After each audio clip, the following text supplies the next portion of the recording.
Hello, sports fans, and welcome to Waco ISD Stadium for another exciting night of Texas high school football. Tonight, the Midway Panthers visit the Waco Lions. I'm Lark Smith, along with Hal Harris. And Hal, these are a couple of teams that are 0-6. Somebody's going to get their first win tonight. Someone is going to be happy tonight when they go home for sure. For Midway tonight, they come in offensively. Their quarterback is Reed Tedford, completing 59% of his passes, 12 yards a reception. But their playmaker is Dom Hill, rushing for about 500 yards so far this season, 5.5 yards a carry. He's also their leading receiver coming out of the backfield with 22 receptions. Their long ball threat is Junior Thornton at receiver. He's averaging 22 yards a catch. For Waco High tonight, Lamarcus McDonald's going to be the quarterback. Will be his second start of the year. And his running back behind him will be Omarion Delau.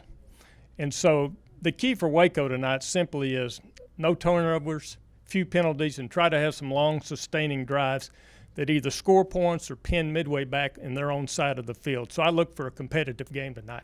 Well, that's what we hope to see as a competitive game, as it is the city versus the suburbs. It's coming up next right here on Waco ISD TV.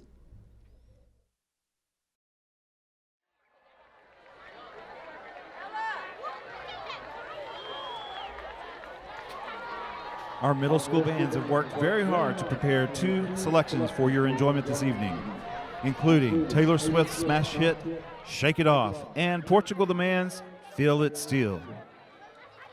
And now, let's see which school has the most spirit tonight. When you hear the name of your band, please let us know you're here by supporting and cheering as loud as you can. First up, the combined bands from G.W. Carver and Indian Spring Middle School.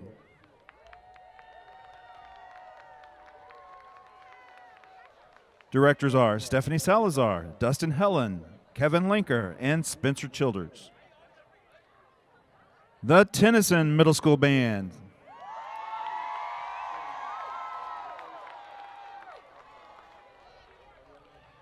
Directors are Kimberly Tucker, Matt Block, and Austin Lemons.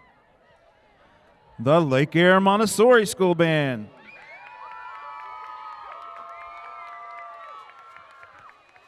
Directors are Todd Modgling and Stephanie Fernie-Ho. And joining them tonight, the Waco High School Lion Pride Band.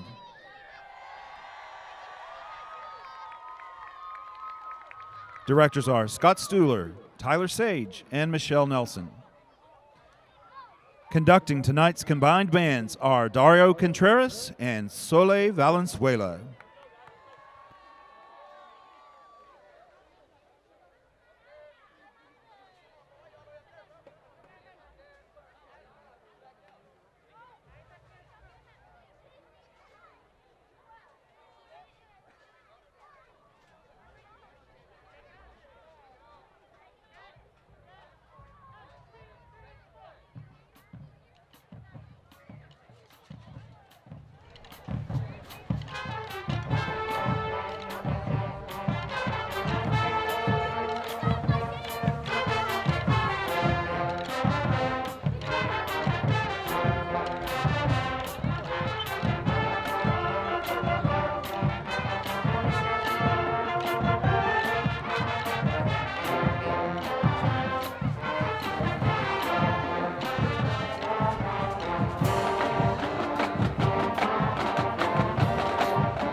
Waco the Waco ISD secondary bands would like to thank you all for your continued support of the arts in Waco ISD. The Waco ISD band staff would like to give a special thanks to all of the middle school band directors and students for their hard work in helping to build the foundation. Ladies and gentlemen, for your pregame entertainment, please welcome the Little Lions cheerleaders. They will be performing to the kids' bop version of AR's Bang. We would like to thank the Little Lions for their participation, the parents for their support, and the Waco High cheerleaders for their time. Waco High cheer is under the direction of Miss Arnisha Linville and Miss Alita Carter.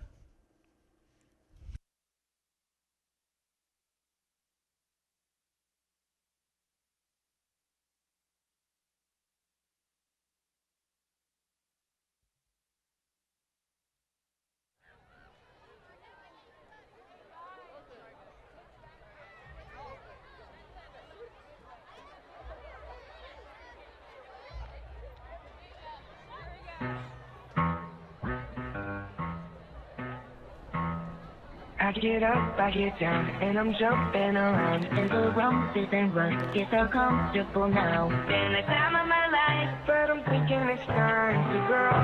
Bang, bang, bang.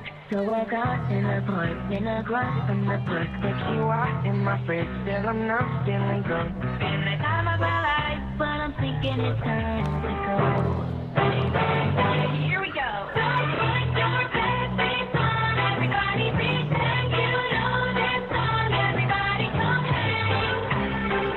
Go out with the bang, bang, bang, bang. I hate too young to laugh, it's forever on me, too old to try, so whatever comes hang. Let's go out with the bang, bang, bang, bang.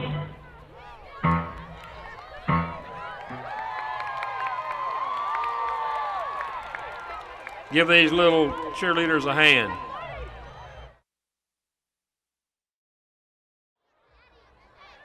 At this time, ladies and gentlemen, if you'll turn your attention to the 50-yard line, we have a recognition for James Butch Henry. Butch wore many hats around Waco. He coached youth sports and Little League baseball for more than 30 years. His team made it to the state Little League tournament on 4 different occasions. In 1973, Butch took his team to the Southern Regional Tournament in Florida. After working 25 years for KCEN-TV in Waco, Butch became the color commentator for Waco ISD Sports. Butch loved Waco ISD athletics and Baylor sports. Hard to believe, but Butch Henry never met a stranger.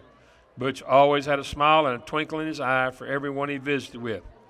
Aside from sports, Butch's greatest pleasure was being a devoted husband, a loving father, and a tremendous pawpaw. Butch will always be remembered at Waco ISD. The media booth and the press box have plaques honoring Waco's favorite voice and his signature saying, "Winner, winner, chicken dinner." Joining us to honor Butch are wife Barbara, daughter Christy, sons Keith and Kelly, along with his family. We want to thank you all for sharing Butch with us. He made everyone he met become a better person. Congratulations for honoring James Butch Henry.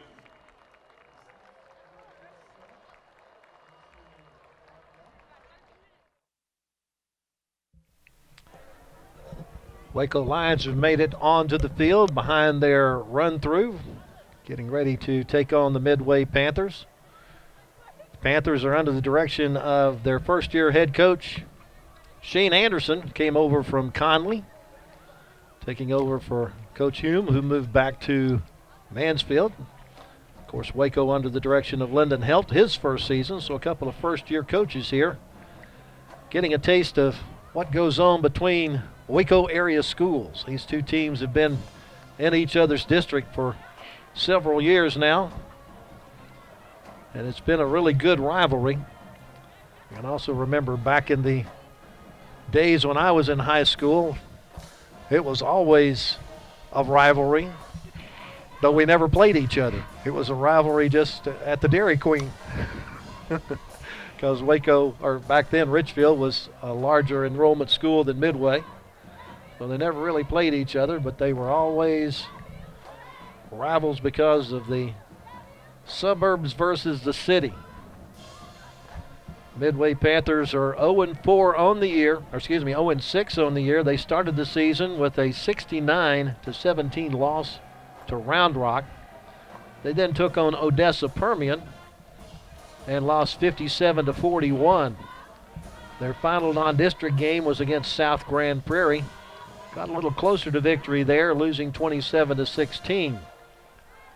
They started district play very competitively against Waxahachie, losing that game by a field goal, 24-21. Then they ran into Duncanville, and the Panthers took care of the Midway Panthers 76-0. And then their last outing was against Mansfield, and Mansfield won that game 24-6. Waco Lions, meantime, their 0-6 record started with a 34-17 loss to West Mesquite. Then their first game here at Waco ISD Stadium this year was against the Hutto Hippos, dropping a 27-14 decision there. Their final non-district action was against the Killeen Kangaroos, and the Kangaroos came into Waco ISD Stadium and won 42-6. The Lions then started district play against Mansfield and lost 34-28. Traveled to Cedar Hill where they were shut out 36-0. And then last week ventured to DeSoto, losing 42-6. So both of these teams looking for their first win of the year, and a little bit of bragging rights, Al. Yeah, it's going to be a competitive game tonight. Both teams are allowing quite a few points per game. I think you got an evenly matched ball game tonight. Not sure what we're waiting on for the two teams to go ahead and enter the stadium. The Midway Panthers have made their way out of the locker room into their run-through.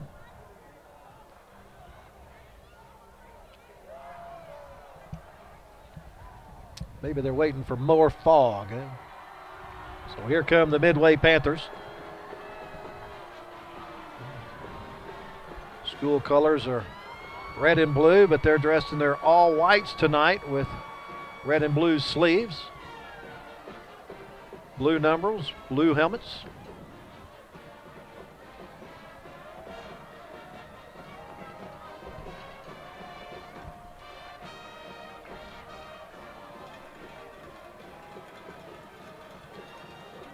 And here comes the Waco Lions dressed in their red uniform tops, and get a little bit of acrobatics coming out of the chute by A-Law Chappelle.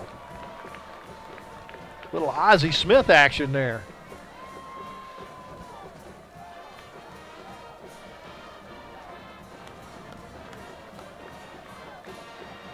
Lions in their familiar red helmets with red uniform tops and gray pants.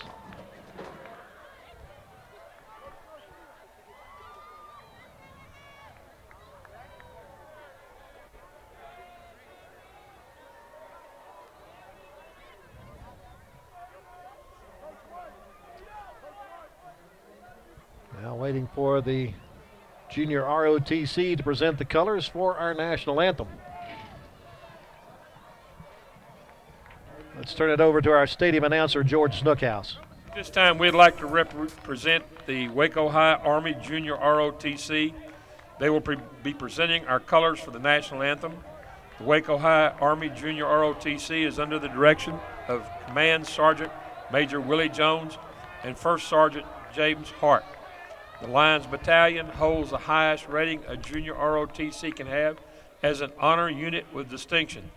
The unit mission is to motivate young people to become better citizens. The colors are being presented by the Waco High Junior ROTC Color Guard, consisting of Right Guard, Cadet Private First Class Gabriel Fields.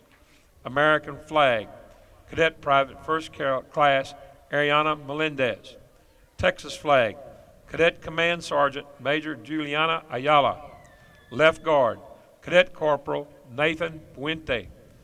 Ladies and gentlemen, at this time, we would like to have a moment of silence for all the people that have been lost in the past year.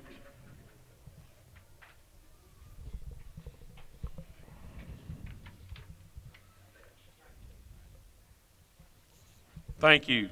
And now we will have the singing of the national anthem by the Waco High School Choir.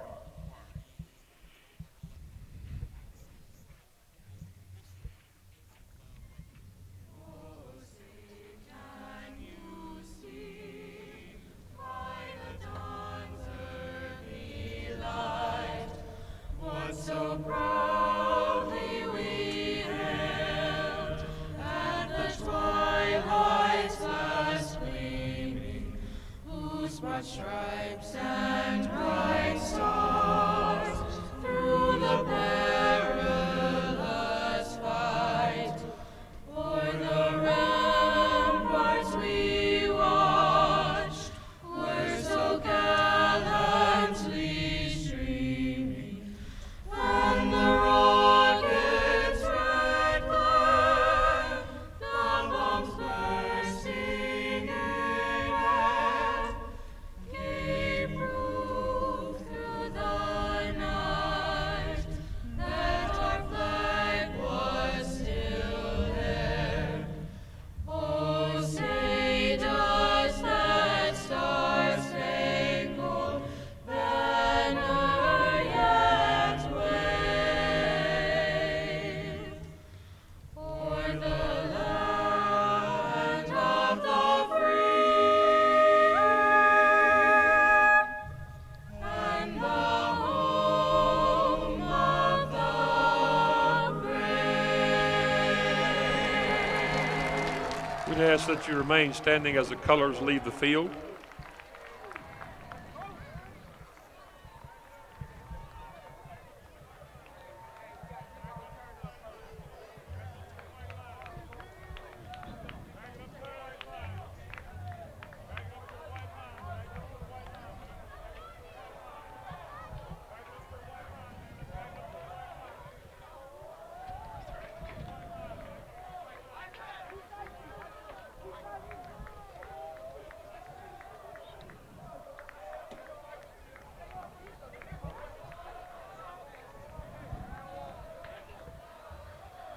Nice job on the national anthem by the Waco High Choir. Like to welcome to the press area, family of Butch Henry. Nice job by Waco ISD honoring Butch before the game. A plaque has been placed inside the press box commemorating Butch's years here on Waco ISD TV. Captains meeting at midfield for the Midway Panthers. Number 4, Christian Mills. Number 11, Sam Battle. Number 16, J.D. Smith. And number 18, Rashad Satchel. For Waco High, number 4, Lamarcus McDonald. Number 32, Aloy Chappelle. Number 60, Antonio Majors. And number 71, Chase Stamper. Our officials tonight out of the Waco chapter. Our referee is Randy Dale. The umpire is Jim Murphy. The line judge, Larry Hofer. The head linesman is Weedy Harris. The back judge is Justin Gouldsby. The field judge is Todd Denton, and the side judge is Rico Harris. Waco will take the football and go from left to right on your TV screen to start the game. Hal, we may have the largest crowd of the year here at Waco ISD Stadium. Absolutely tonight. And this is also the coolest game we've had so far this year. What do we have game time temperature at? I think we're at about 71 degrees. It's supposed to drop to about 60 by the time the game's over. And we've got about a 10 to 15 mile an hour breeze blowing tonight. And that breeze will favor the team that's going from left to right on your TV screen. So we'll get to see the Waco High offense first and see Lamarcus McDonald at quarterback for the first time. This is the 4th different starting quarterback for Linden Health this year. Marion DeLeo will be the featured running back. The wide receivers will be Camarion DeGreat, Braylon Martinez, DeMarcus Jones, and Sean Betts. You've got Amias Irwin, number 2, closest to us, and Reggie Lewis on the far side, number 8, back for this kickoff. Going to go to the far side. Lewis has it at the 15 to the 20. Tries to cut to the Midway sideline, but not going to get any further. 21-yard line is about as far as Reggie Lewis is going to get. Is knocked down by Rashad Satchel, number 18 for Midway. An offensive line for the Lions. Luke Grant takes over at center. The guards are Jordan Foley and Rashawn Connor. The tackles, Julian Watkins and Chase Stamper. Going to try to make some room for Man-Man DeLeo and LaMarcus McDonald. McDonald started the year as one of the Lions' safeties. We will see him probably play some safety tonight, but they will reserve his playing time at quarterback this evening. Hands it off to DeLau going around the left side, and Man gets it up to the 27-yard line, a pickup of 6 yards on the play. And on the tackle, 51, Kenan Clendenin. Brings up a 2nd down and 4 from the 27.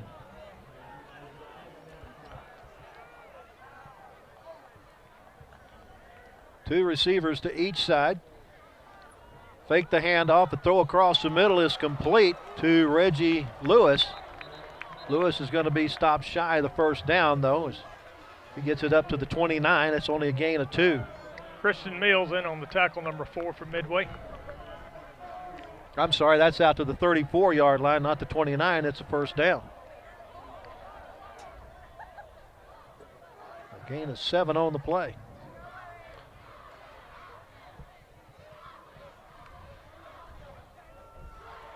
McDonald sees a hole up the middle and takes it straight up the gut out to the 47-yard line, a pickup of about 23 on the play. Very nice hole opened up by that offensive line. Christian Mills, the safety, was the last guy to bring him down, or he was gone. That's only 14 yards, Lark, but he does pick up another 1st down, and I can't remember the last time that the Waco Lions have put together 2 first downs in a drive. Been a while. Good to see what's happening. DeLau with the football, weaving his way through traffic and takes it into Midway territory, down to the 47 of the Panthers. And on the tackle, Kenan Clendenin, number 51. Number 20, Esron Martinez also. Gain of 5 on the play, brings up 2nd down and 5. Drive started at the 21. Not the sharpest we've seen the Waco High offense this season here at Waco ISD Stadium. They may have been sharper on the road, but we were doing university games on those days. Again, the fake, the handoff to DeLau, and McDonald's going to be folded up as he approaches the 45-yard line, only a 2-yard pickup. John Amazo in on the tackle.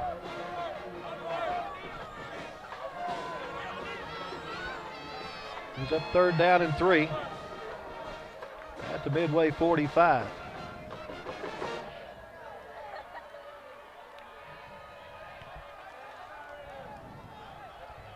Empty backfield from under center now. He'll try to go over right tackle, and Midway smells that one out and dumps him after he gets across the 45 to maybe the 44. And a decision here for Lyndon Helton Company as they face a 4th and 1. It looks like they're going to go for it. 51, Kenan Clendenin made the stop on that last play. We're going to try to keep the drive alive here. Nothing but plus yardage so far in the drive. And now, apparently, somebody moved. False 5-yard start. penalty, replay 4th down. Well, that'll probably bring out the punt team. First penalty comes back to haunt the Lions' drive. Instead of 4th and 1, they're now punting from the 49-yard line in Midway's end of the field. Tyrone Lawrence back for Midway. Tyler Black gets off a good high kick that's going to come down at about the 20-yard line. A fair catch made there. 8:29 left to go first quarter. Waco High unable to score on their first possession of the night. But they did pick up a couple of first downs. 29-yard punt there, net. 3 minutes and 31 seconds on the possession for Waco High.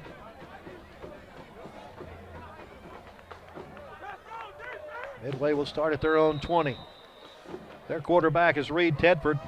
Feature running back, number 9, Dom Hill. They send 2 wide receivers to each side. In the slot is J.J. White and Junior Thornton. Handoff goes to Hill around the corner, and he's got running room. He has not only running room, but nice balance as he gets it all the way out to the Midway 46-yard line. Marvian Hewitt on the tackle, 21. A gain of 26 on the play. First and 10 at the Midway 46.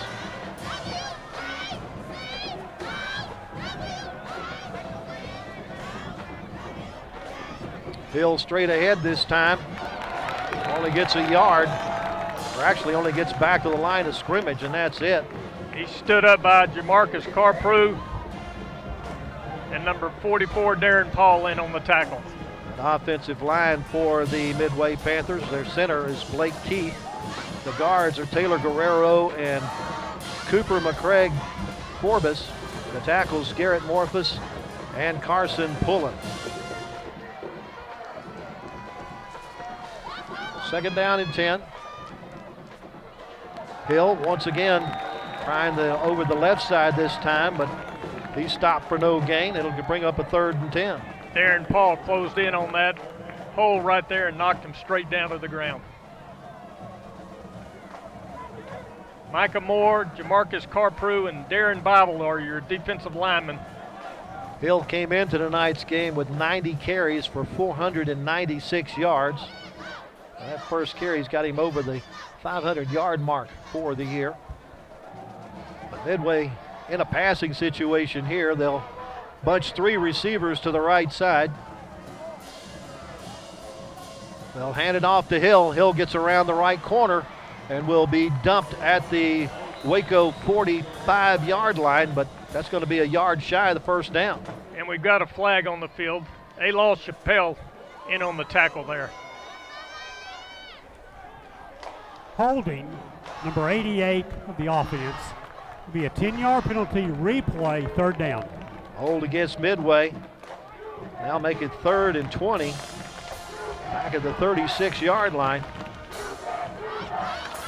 They got 26 yards on the very first play, but since then the Waco defense has stiffened up. Now has the benefit of the penalty. Actually, it's a spot foul that moves it back to the 42.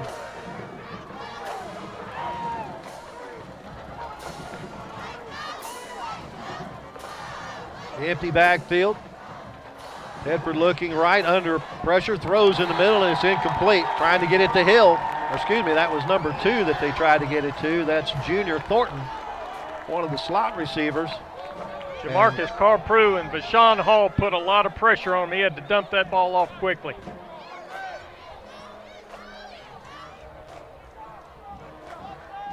So now the Panthers are forced to punt. Reggie Lewis back deep to receive the punt.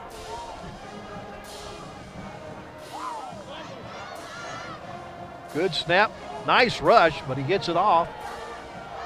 Lewis is just going to let it roll as maybe it got partially blocked because it only gets down to the 44-yard line in Waco territory. 6:02 left to go. In the first quarter, we've got no score as each team's had the football one time. That was a 14-yard punt there. I couldn't tell whether it got blocked or not, but it certainly acted as if it had. 2 minutes and 27 seconds on the possession for Midway, and just picked up 1 first down. Well, now Waco with really nice starting field position here at their own 44-yard line after starting at their 21 on their first possession.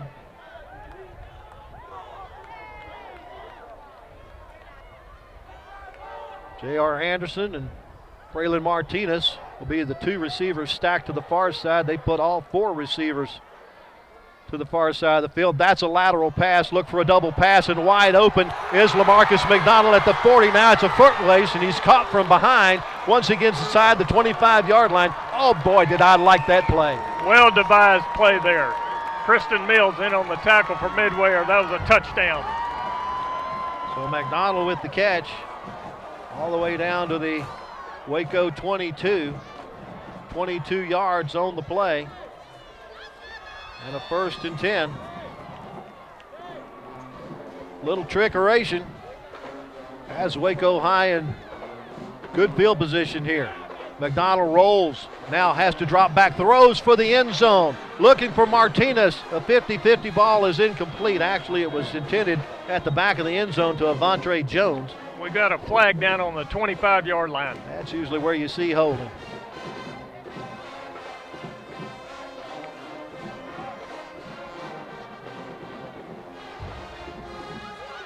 Randy Dale, our official, will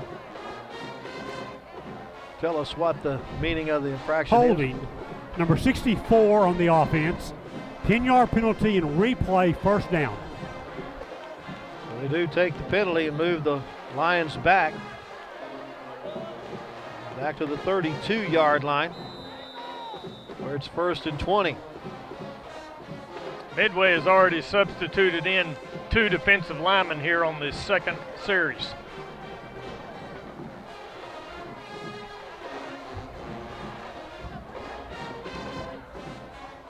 Handoff goes to man, and he's got free up the middle and will go into the end zone from 32 yards out, and Waco High is on the board.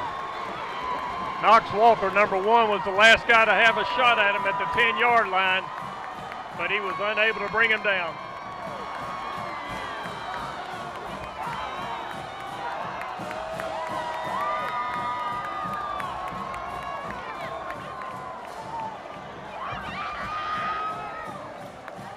Black on to try the extra point. Out of the hold of Sean Betts. Little high snap, but Betts brings it down, but the kick is, he hits the top of the football. Waco High picks it up and attempts to run it in. And they say it's good for 2 points. 2 points. You don't see that very often like that. No, you don't. So with 5:15 left to go first quarter, Waco High gets on the board first. They're up 8-0. Once again, the high snap was handled by Betts, but it appeared that Black kicked the top of the ball and kicked it right into the backside of his offensive line. But Waco High was able to pick it up and didn't see who picked it up and cruised into the end zone with it, but they get the 2-point conversion. That's a 56-yard drive there. Yeah, 56 yards and really just 2 plays, and only took 47 seconds off the clock to get it done. That's the quickest we've seen them score all year.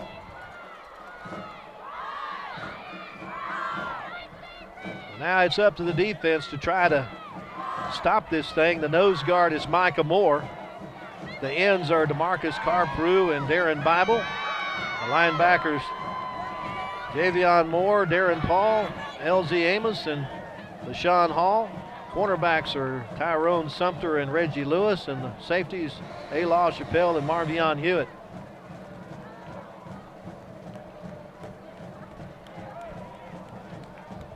Midway not necessarily looking for a deep kick here. Jacob Gargar, it's on the 30-yard line closest to us. And McDonough is at the 20-yard line for Midway. Tyler Black has shown an ability to kick a really nice onside kick, but most of the time it's just pop-ups. This one is a shot up the middle of the field that is taken by Midway at the 35-yard line. Covering up for the Panthers, number 17, Jacavian Hill. That's where Midway gets the ball for the second time tonight. Trailing by a score of 8-0.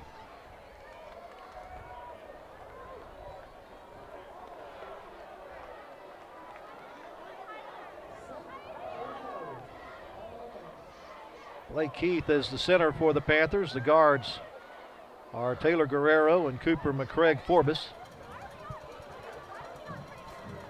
Tedford fakes the handoff, keeps, and he'll be smothered. Back to the line of scrimmage is all he'll get. Sean Hall wrapped him up immediately and was helped by some of his teammates for no gain.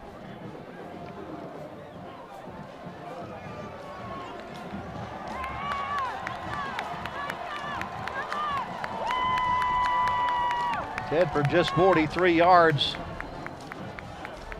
on 24 carries before that carry tonight. Now has Twins in the backfield with him. Hands it off to Hill, coming left, gets around the corner, and will step out of bounds at the 45-yard line. Will get the first down. Alol Chappelle drove him out of bounds. I believe they got a new quarterback in for Midway. Sam Battle, number 11, is in there. You are correct. Tedford out, Battle in. So they go to a straight T backfield. Handoff this time goes to Demir McDonough, and McDonough's going to be strung out and will be dropped for about a 3-yard loss. Javion Moore just continued to stretch that play out and forced him out of bounds. Nice defensive effort. Loss of 2 on the play. Brings up a second down and 12, and first time I believe Midway's been behind the chains other than on the penalty.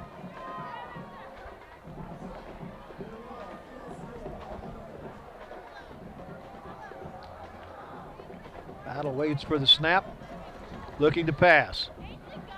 Has a man open and just overthrew him a little bit, trying to get it out to Junior Thornton. Just a little too strong. Defending on them play, Alol Chappelle, number 32.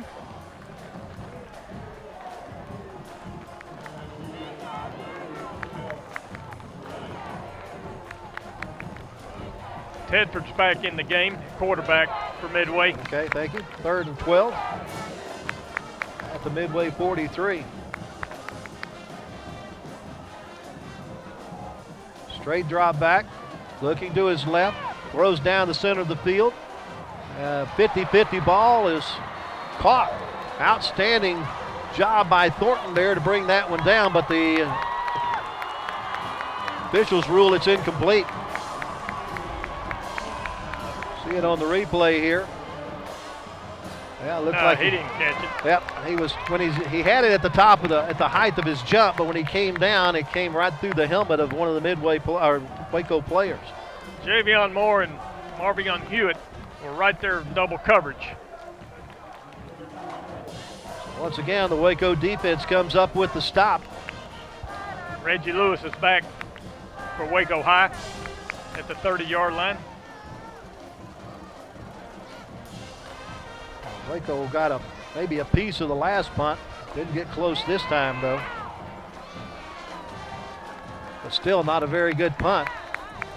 It goes out of bounds in Midway's end of the field at the 47-yard line. Waco once again going to get excellent field position. The wind's playing havoc. That punt was 4 yards.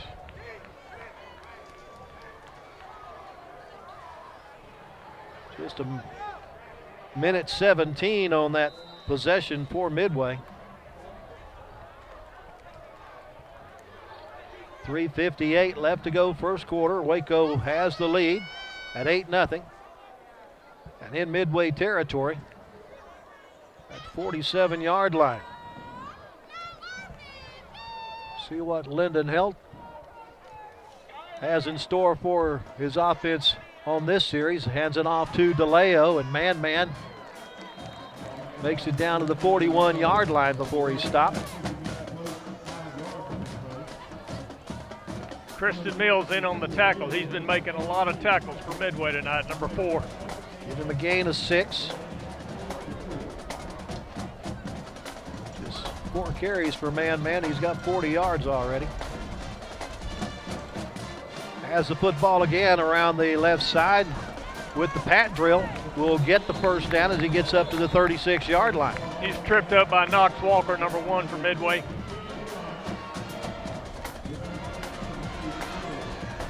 Another first down for Waco High. Mark the ball at the 35, giving 6 yards on that carry.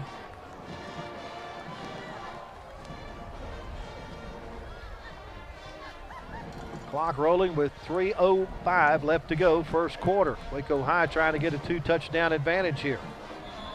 Now we got 2 men moving at the same time. Somebody moved on the offensive line about the same time that Braylon Martinez was about to go in motion.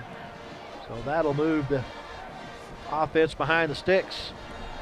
That'll be on Offsides by disconcerting signals on the defense. Oh. 5-yard penalty, replay first down. So Midway said something that caused the offside, and Midway is not real. Neither Midway nor Waco High has realized that yet. So that goes in Waco's favor. It'll be 1st and 5 at the 30. Apparently, someone barking out signals from the defensive side. The officials catch it. Don't think Shane Anderson is real happy with that call.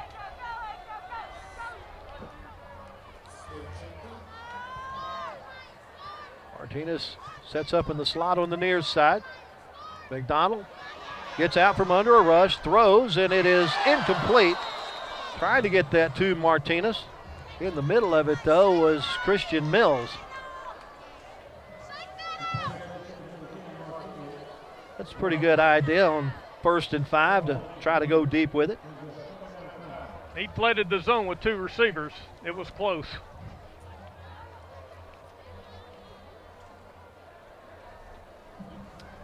See what offensive coordinator Nathan Vogel can draw up here.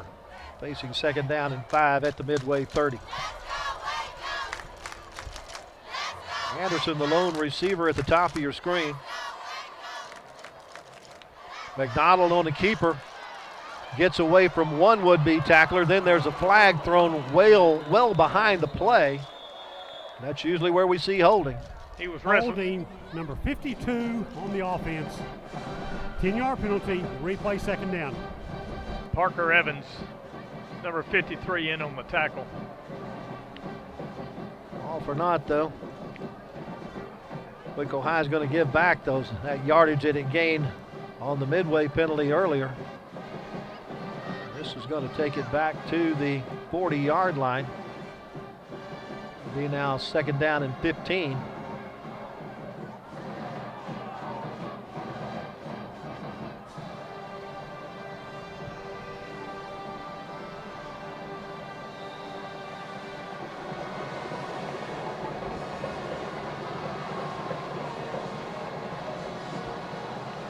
Trey Jones, the lone receiver on the right side of the formation. Empty backfield for McDonald, though he sends Braylon Martinez in motion to the near side. It's a straight run by McDonald. LaMarcus bounces off a couple of would-be tacklers and then spilled out of bounds once he gets to the 35-yard line. Kristen Mills, once again, in on the tackle. Picked up 5 on the play. He's made about every tackle tonight. It's like Chicken Man. He's everywhere. He's everywhere. You don't ever remember that old radio show, do you, Hal? You don't really want your safety making all the tackles in the game. No, you don't. Anderson, DeLell, and Martinez. Bunch receivers to the far side. Empty backfield for McDonald. And now timeout called by Midway. Minute 59 left to go in our first quarter. Midway calls their first timeout on a crucial down for the Waco High offense, facing 3rd and 10 at the Midway 35. Hal, you said it in the opening, we were going to see a competitive ball game, and right now it is very competitive between these two clubs. Waco High has come out and they had some Christmas to them tonight. They're operating a little bit faster on offense too. Their offense is geared. It's more of a slow methodical, plotting kind of offense so far this year, and so when they have these penalties hit them, it does hurt them some. They don't usually have the big 40-yard gainers.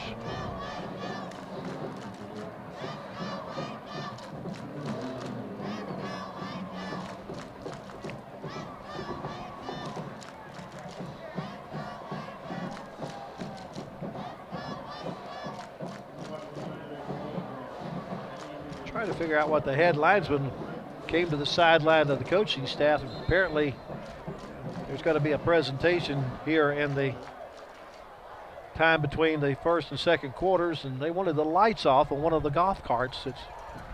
I've seen that at baseball games, not at football games. Usually they come up to the field and turn the lights on so they can play, at least at six-man games. Here we go on 3rd and 10. McDonald just takes the snap and heads off to the right side. He's going to be knocked out of bounds when he gets to the 33. Knox Walker finally knocked him out of bounds, number 1. Just 2 yards on the play. He's going to bring up a 4th down and 8.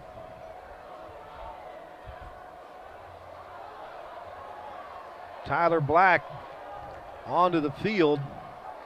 They're in punt formation, but right now I'm not believing that they're punting, but because the wind's at his back. They're at the 33.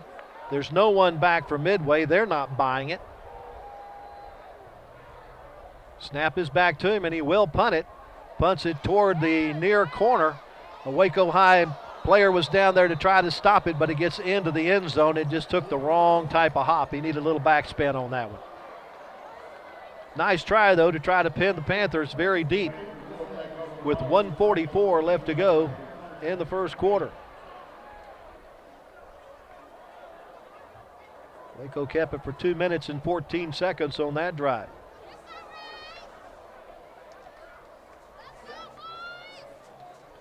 Midway will start from their 20-yard line. Let's see which quarterback comes out. It'll be Tedford, number 12. Also seen battle at the quarterback for them tonight. Micah Moore, number 88. Darren Bible, number 45.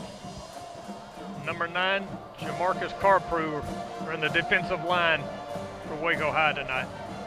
Out of the pistol, they hand it off to Hill, and Hill goes around the right side, and we'll get it about a 5-yard gain out to the 25. They lost Chappelle in on a shoestring tackle over there.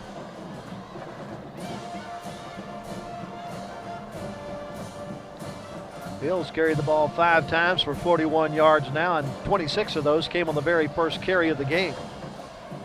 Waco High has stiffened up on him.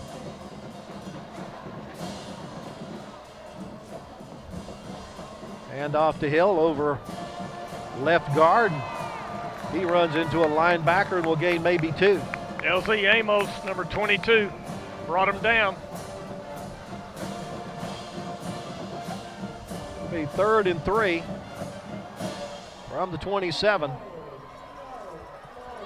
Thornton in the slot on the far side is one of the favorite targets for Tedford.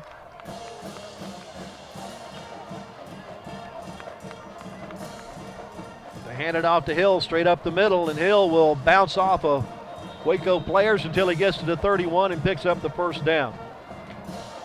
Darren Bible, 45, brought him down.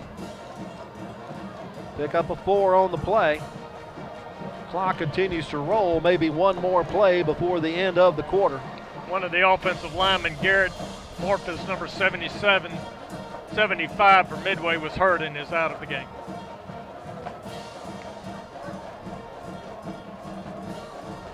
Empty backfield for Tedford now. Look to pass and now going to run on a quarterback draw, and he's spilled when he gets back to the line of scrimmage. LZ Amos, 22 on the tackle, but he was under duress by 44, the linebacker, Darren Paul. And that's going to be the end of our first quarter of play. After 12 minutes, our score is Waco 8 and Midway nothing. Let's check in with our stadium announcer, George Snookhouse, for a presentation.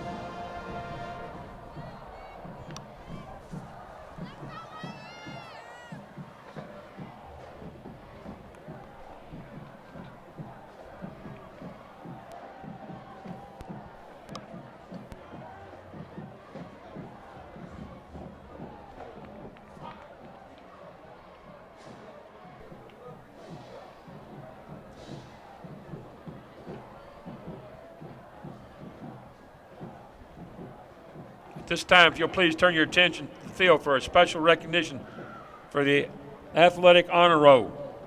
Norman Manning served 4 terms as a member of the Waco ISD School Board. Norman was a staunch advocate for children and a strong educational system.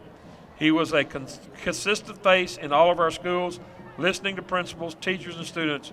Norman endorsed an all-around education for our students, including fine arts, technology, and all extracurricular programs. The district will always prosper due to all the groundwork for you were responsible for. Thank you, Norman Manning, for your selection to the Lifetime Athletic Honor Roll. Again, give a hand to Norman Manning. Next, Frank Dixon was involved with the Waco ISD Athletic Department for over 50 years. As owner of B&B Athletics in Waco, he developed lifelong friendships and many coaches he worked with throughout the years. And Frank had a passion for working with men and women who were making a difference in the lives of children in the community. Mr. Dixon's 3 children are all proud graduates of Waco ISD. His wife, daughter, and daughter-in-law all taught in Waco ISD. He had 3 granddaughters graduate from Waco ISD and has 2 great-granddaughters attending currently. We are honored to induct Frank Dixon into our Lifetime Athletic Honor Roll. His family is here in his honor. Thank you, Dixon family. Give them a hand, please, for Frank Dixon. Next, Aramis McDaniel. Coach McDaniel was educated at A.J. Moore High School in Waco, Texas, and Wiley College, where he was awarded an athletic football scholarship. After 2 years at Wiley College in Marshall, Texas, he entered the U.S. Air Force in 1953 and played 4 years with the U.S. Air Force Falcons. McDaniel achieved the status of U.S. Air Force All-American. In 1974, a longtime friend of McDaniel's asked him to coach football. He coached Pop Warner football for the Waco Elks and baseball for Eastern Hill Little League until 1982, when the Waco Elks disbanded. Because of his experience and commitment to Waco youth athletics, he did not stop there. In 1982, he was approached by Latino leaders to establish a league in South Waco. With the help of board members and coaching staff, Coach McDaniel created the Southern Panthers organization in 1989. He was a founder and owner of Southern Pee Wee organization for over 30 years. Coach McDaniel consistently reiterated that he did not get this far by himself. It took parents, coaches, and family. The Southern football teams have national and state champions for the last 10 years, and in 1918, the cheerleaders became national champions. He has coached many students in Waco ISD and surrounding school districts. It is always a joy to see and hear about all the accomplishments that his former players had achieved. It made him so proud. He often shared with his friends and family, "You know, they call me a legend," a title given to him by several coaches in the Central Texas area. Thank you, Coach McDaniel, for all your leadership and support and the many years of service to your community. May you rest in peace. Here in his honor are wife Betty McDaniel and grandson Stephen Riddick. Congratulations to Aramis McDaniel. Give him a hand.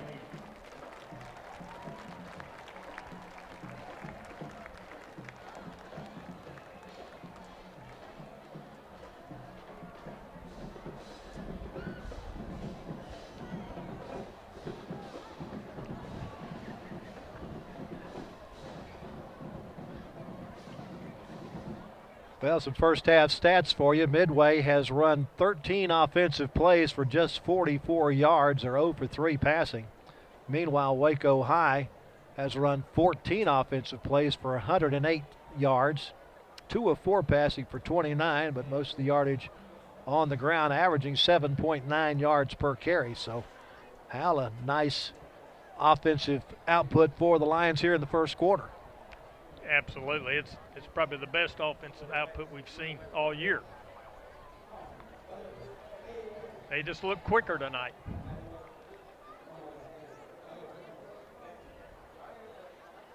Oh, the UIL realignment coming up this coming February. Both of these teams are kind of hoping that the numbers flush out or the rubber bands stretch such that they're not stretched to that lower part of the Dallas Metroplex.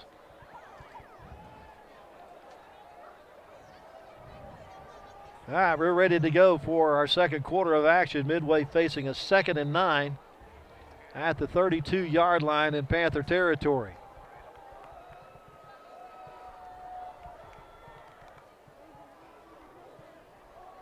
Tedford wants to reset the play.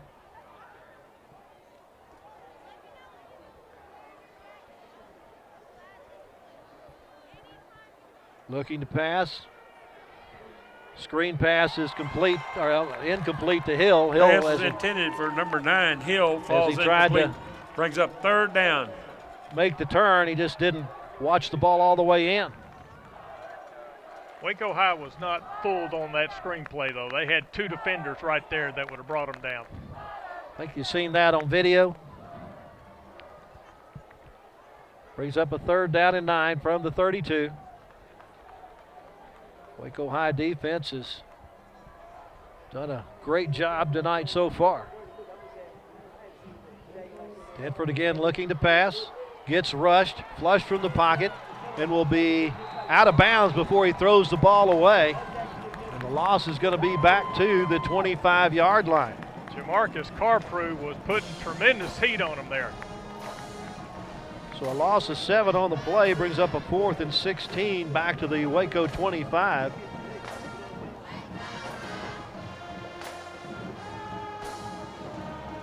Brendan Hill talking to the officials on the near side about the spot. Actually, they're going to spot it at the 26, so just a loss of 6 on that play, but still Midway having to punt once again.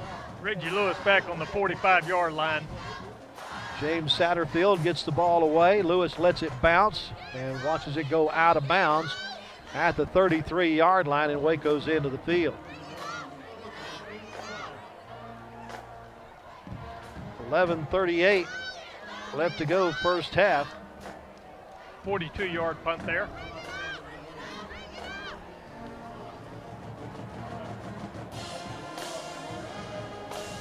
Midway had the ball for 2:26 on that possession. Waco gets it for the first time in the second quarter with an 8-0 lead. Scoring on their second possession of the night, which started at their own 44. They went 56 yards in just 2 plays, with DeLeo getting Man DeLau getting the touchdown on a 32-yard run. DeLau in the backfield, faked the handoff to him. McDonald looking to throw, now has to get rid of it and overthrows his intended target. Trying to get that out to Avontre Jones. Reggie Jones in on the defense, number 26 for Midway.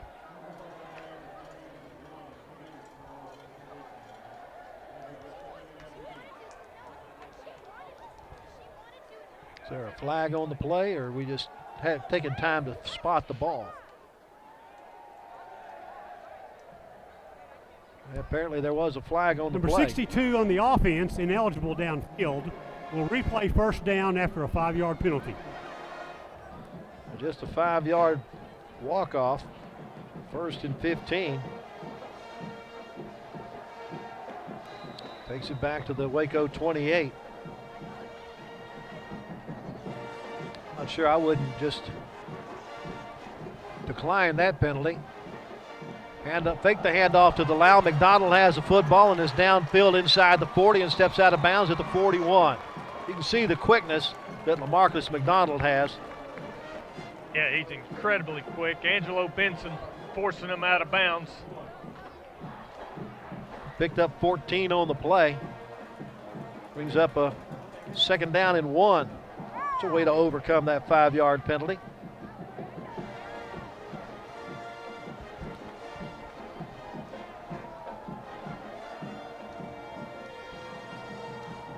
McDonald again on the keeper. Gets away from the first potential tackler and then just knocks down whoever it is that was going to try to take him out of bounds. Rashad Satchel took that hit. He did put the shoulder right into him. You got to remember, LaMarcus has been playing defense until the last 2 games, so he doesn't mind putting a lick on somebody. Well, that's certainly unusual for your quarterback to see him take on a hit like that or be the more aggressor. He does pick up the first down as he picked up 4 on the play. That was a very enjoyable 4 yards. We do need to keep him healthy, though. Yeah, we do. He's only the 4th quarterback Linden Hill's had to go through this year, and now the Lions are going to call a timeout, maybe give McDonald a chance to get his sense back about him. Coach is going to say, look, you know, we're down to you as a number 4 quarterback. We don't need you hurt.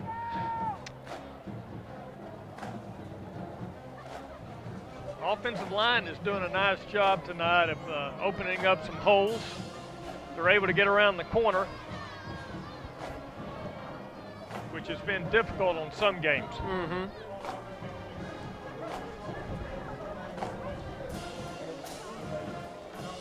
Right now, man Delau, 5 carries for 55 yards and a touchdown. Marcus McDonald, 41 yards on 7 carries, and they're the only 2 guys that have carried the mail for Waco High so far.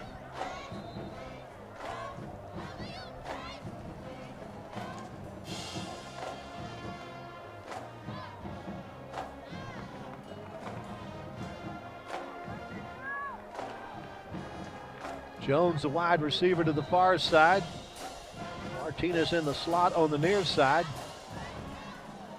With Anderson, the other receiver, on the near side. Handoff goes to DeLau. Man fights his way up near midfield before he's finally brought down. 23, Nick Wells in on the tackle. Pick up a 4 on the play, brings up a 2nd down and 6. Offensive line's getting a nice little push tonight. It's helping to open up some of those holes.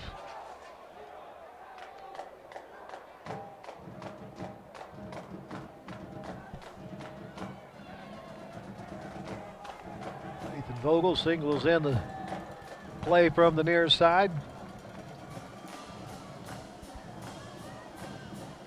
Delau takes the handoff and has big room up the middle. And he dropped the football, but Waco High is right back on top of it. Braylon Martinez there to get the football, and man stays down.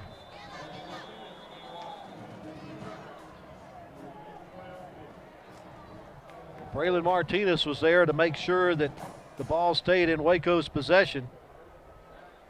But right now, the concern is for Omarion Delau.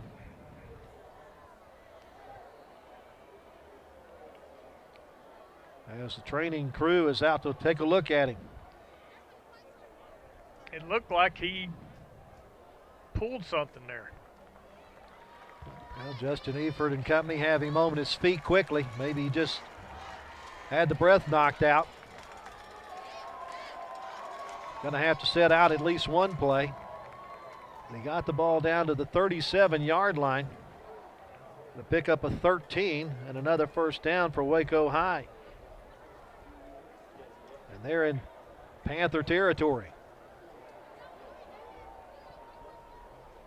Lions not only short on quarterbacks, they're short on running backs as well. A timeout. Oh, the official just wanted to stop the play clock. Now we are ready to go. In the running back spot now is Javion Moore, a sophomore who's also listed as a linebacker.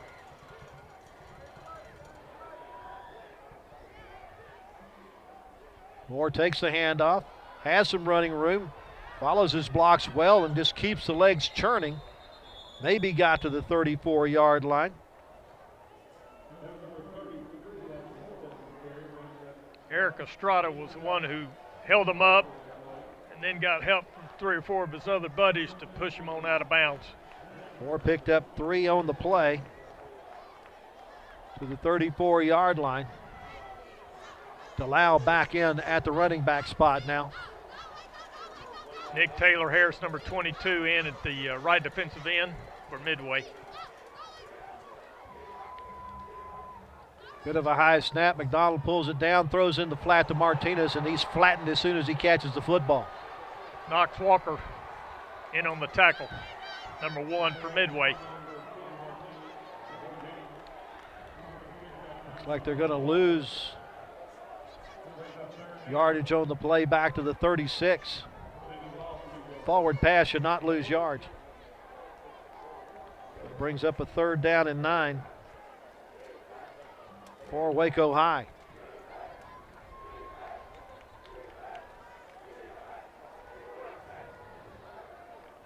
Nine and a half minutes left to go, second quarter. Waco High trying to add to an 8-0 lead. Handoff goes to DeLau. Not going to be able to get away from that safety who comes up out of the secondary to bring him down for a loss. Kristen Mills, he is all over the place on defense for Midway. Is there a fumble at the end of the play that I missed? No, there was no fumble on that. Okay.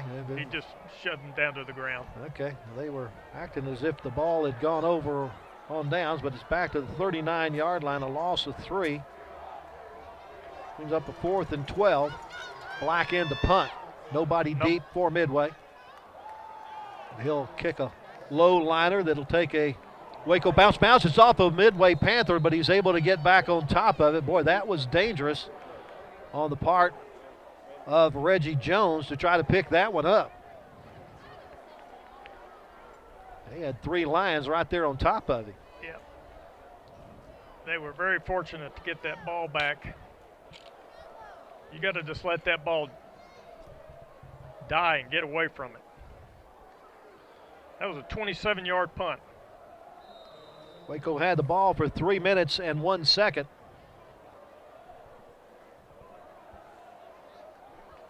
Midway taking over at their own 12-yard line.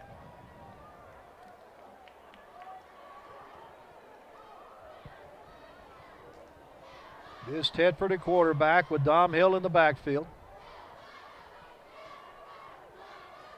Hand off to Hill.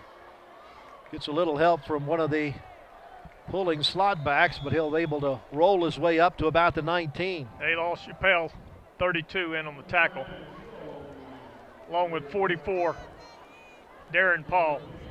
Pick up a 6 to the 18-yard line, brings up a 2nd down and 4.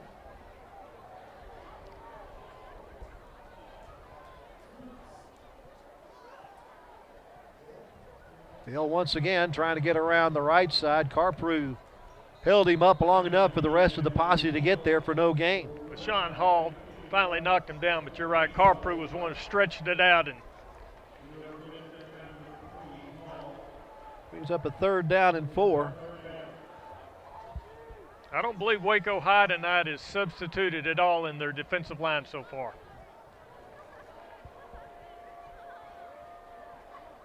Do not see where Garrett Morphus has returned to the offensive line for Midway yet, number 75, who limped off earlier in the game.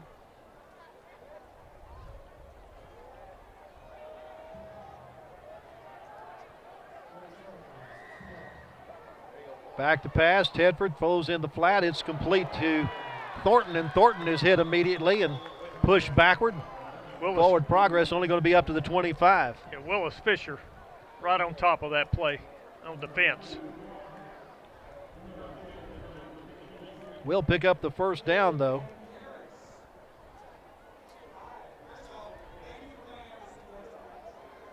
They pick up a 7 yards. Midway with a new set of downs here.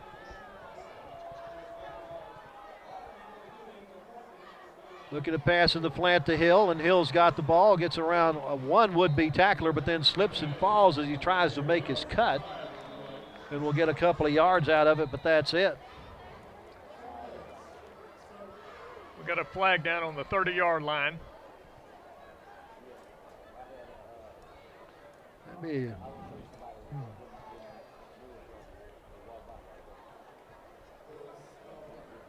See what Randy Dale figures out after he talks to the officials who threw the flag. We got LZ Amos has just come off the field. He looked a little winded, number 22, and quarterback's going in for Waco High, Lamarcus. Personal foul, blindside block. Number 2, be a 15-yard penalty, replay, first down. That's kind of what I thought I saw, that what they call a blindside block.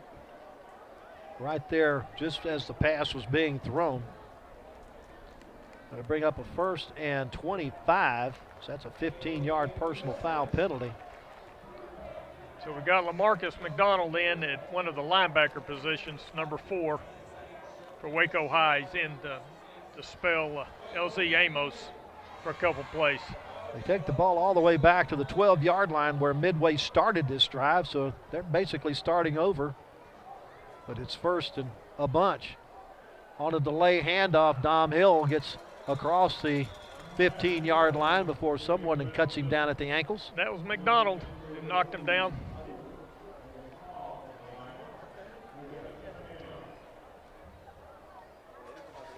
Takes it out to the 17-yard line for a gain of 5.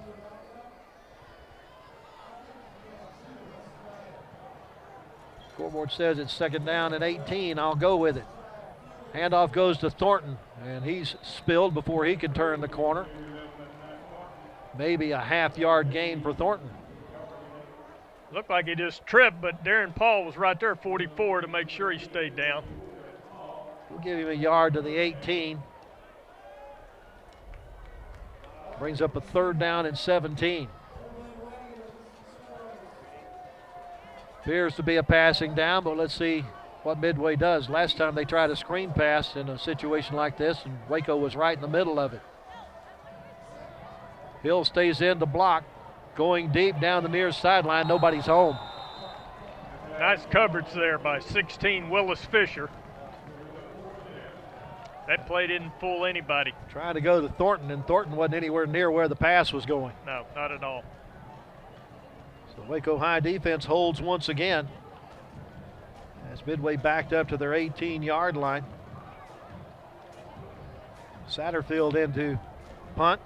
Reggie Lewis will be back around the 45-yard line to receive this punt. From inside his own 10, he takes the snap, gets it off under a heavy rush. Lewis lets it bounce one, picks it up, and then goes out of bounds at the 44-yard line. Discretion, the better part of valor there. He had a bunch of white shirts in front of him. 39 yards on the punt. Midway held on to the ball for 3 minutes and 24 seconds on that possession. Waco, though, with excellent field position here. Starting this drive at their own 44-yard line.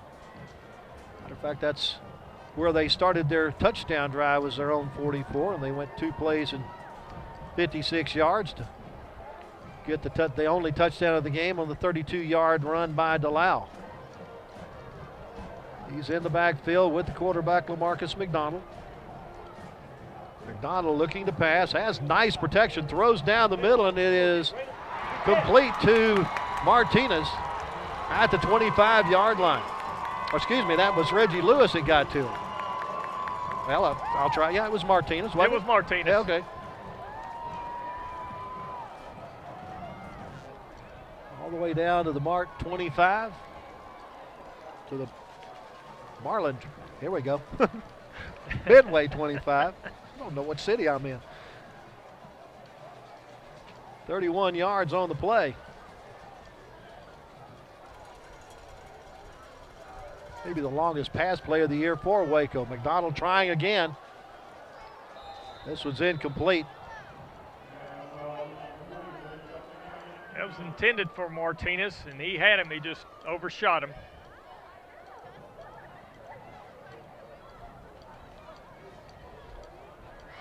Lyndon Helton, his offensive coordinator Nathan Vogel, going through the air here. And the last couple of minutes of the second quarter, trying to get a 2-touchdown lead before intermission.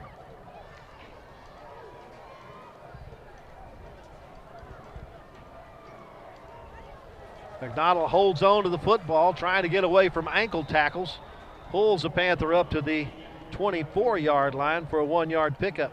Nick Taylor Harris finally brought him down.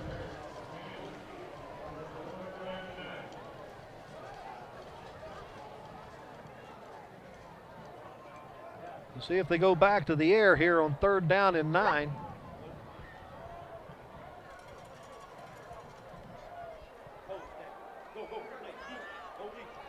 Underneath the rush, he throws toward the middle of the field, looking to get it out to Jones, but was off the mark.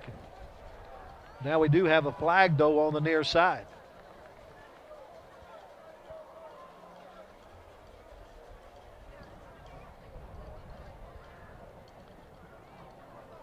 After the discussion, I'm sure Randy Dale will tell us about it.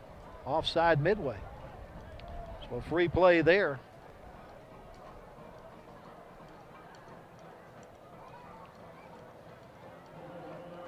Now it's just 3rd and 4. Down at the 19. Waco High gets another opportunity here thanks to the penalty.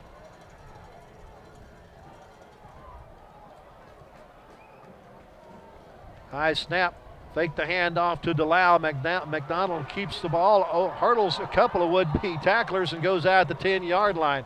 Boy, that was an outstanding run by LaMarcus McDonald. A lot of athleticism there. He picked up 9 and the first down. And it's 1st and goal from the 10.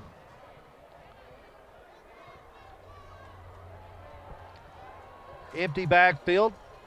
Under center goes McDonald.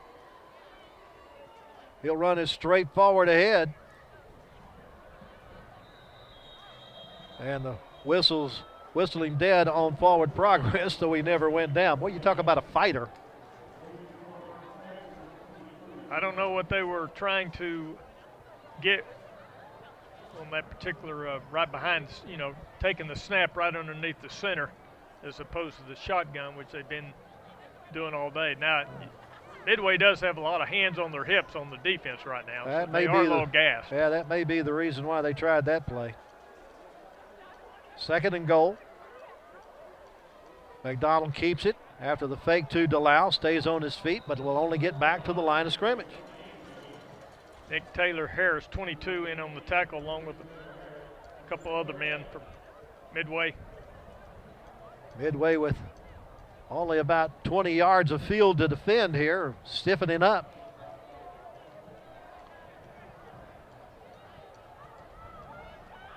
Checking into the defensive line for Midway is Nick Wells at one of the ends.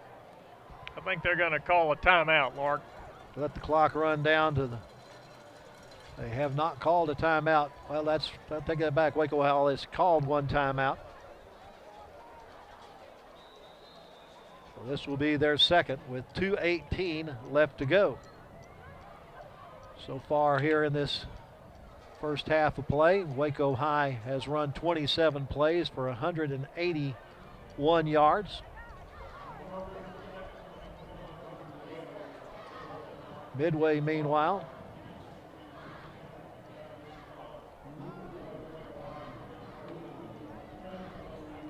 has run 20 plays for 56 yards. So Waco High has done a good job of playing keep away. So far, they're on pace to have their best offensive game of the year.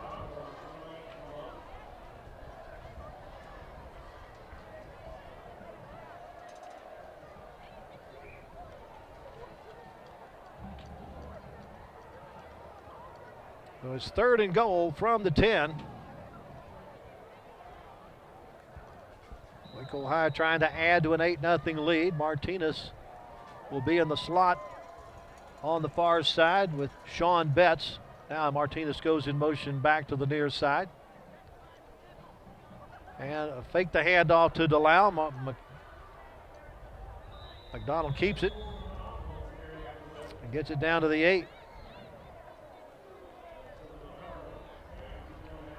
John Almanza, number 33, in on the tackle. From the 8-yard line, the Lions are going to try a 25-yard field goal. Sean Betts checks in as the holder. Tyler Black trying to add to the lead here. Good snap, good hold, and the kick is good. 1 minute and 31 seconds left to go in our first half. Waco High extends its lead to 11-0 on the 25-yard field goal by Tyler Black. Another nice time-consuming drive there. A little over 50 yards of offense, ending up in a field goal.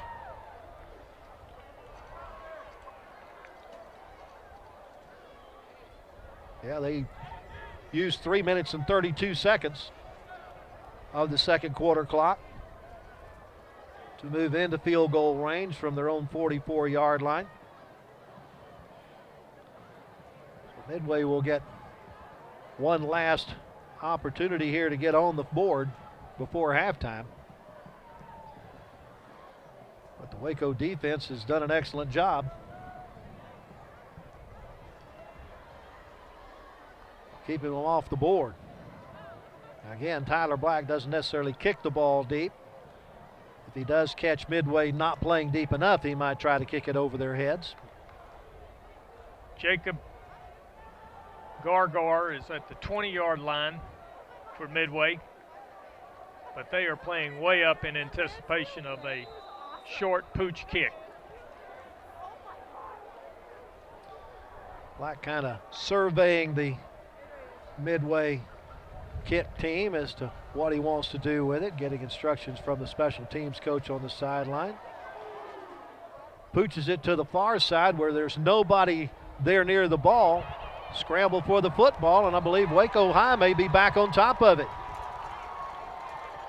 Yes, Waco High does have the it. football. Coming up with it is Bashan Hall.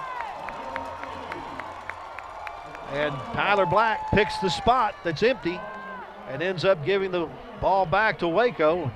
They'll deny Midway the opportunity to score before halftime, maybe even add points themselves.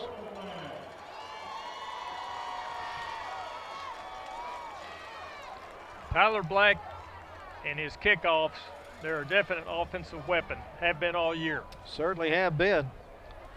Waco gets the ball to Midway 30. With 1:27 left to go. You like that extra possession, especially since Waco High started the game with the possession, so they'll get possession going out, but Midway will get the ball coming out in the second half. Handoff goes to the Lau. He picks his hold up the middle, into the 20, the 15, down to the 10, the 5, and into the end zone for a touchdown. His second of the night. Man to Lau. Makes it 17-0 with the try for point to come. That was just a nice piece of running there. When you're slightly fatigued, you lose half a step, and that's what he needed to get around that corner. He just outran him. Man, what a quick score. He has scored from 32 yards out and now 30 yards out. And now Black to try to tack on the point after.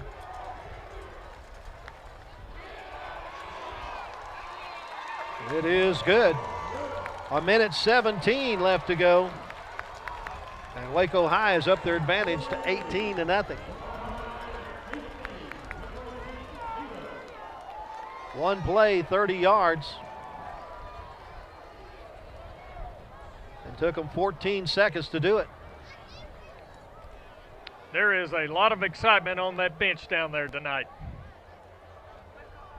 It's been a long time since they've been in the league this year. Man now, 99 yards on 9 carries and 2 touchdowns. Waco High's now run the ball 22 times for 155 yards, 29 total offensive plays for 213 yards. Oh yeah, and DeLau's also thrown a pass. He's had a great night, had a 22-yard pass completion. Now they've got their best runner, Dom Hill, now back at the 20-yard line. Somebody that'll get to the football no matter where it's kicked. Black once again pooches it on the far side, taking it at the 41-yard line and downed quickly. Vashawn Hall, number 20, in on the tackle. That was Ja'Kavian Hill once again taking in the short kick. This will be Midway's best field position of the first half, though. They'll have it at their own 40-yard line. A minute 12, 72 seconds left to get something done. The Waco High defense not on the field. Midway's ready to go. And they've got Sam Battle in at quarterback, Lark, number 11. See if he can change the fortunes of the Midway offense. He's back to pass, throws a screen pass to Hill, and Hill is dumped in the backfield. Deshaun Hall blew that play up, number 20 for Waco High. They're going to lose about 3 on the play. Back to the 37. Brings up a second down and 13. Again, battled to pass, throws to the far side. This one is complete to the 45-yard line. Reggie Lewis brought him down, number 8 for Waco High. And we still have LaMarcus McDonald in. So LZ Amos, he's in the game, so I'll have to check out who came out. That was Lawrence who made the catch and a pickup of 8 on the play. Handoff goes to Hill, and Hill is into Waco territory, spins his way down to the 42. Knocked down by 20, Deshaun Hall again. He picked up 13 on the play. That'll give Midway a first down. They do have timeouts left, and they're going to use one of them here with just 11 seconds left on the clock.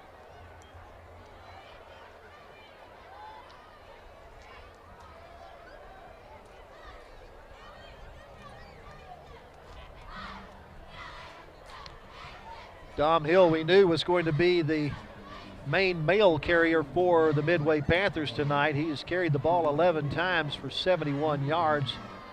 He has also caught a pass, but it's for -3 yards. Midway still less than 100 yards of total offense, 74 yards of total offense on 23 snaps here in the first half.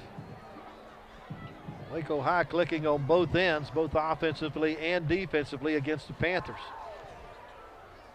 Again, each team looking for its first win of the season. Little city pride here as these two schools share a common attendance border.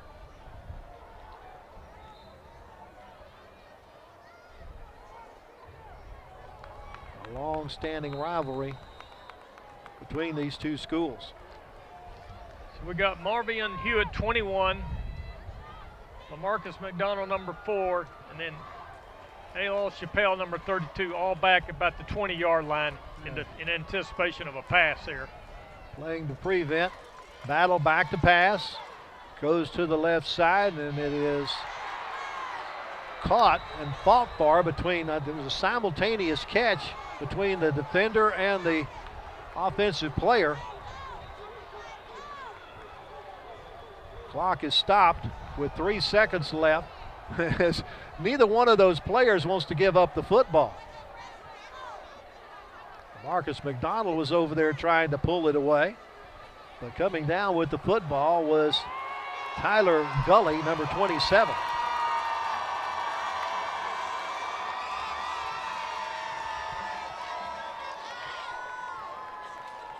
And now the football is being brought back to the line of scrimmage. It looks like we're going to get a mark off against Midway.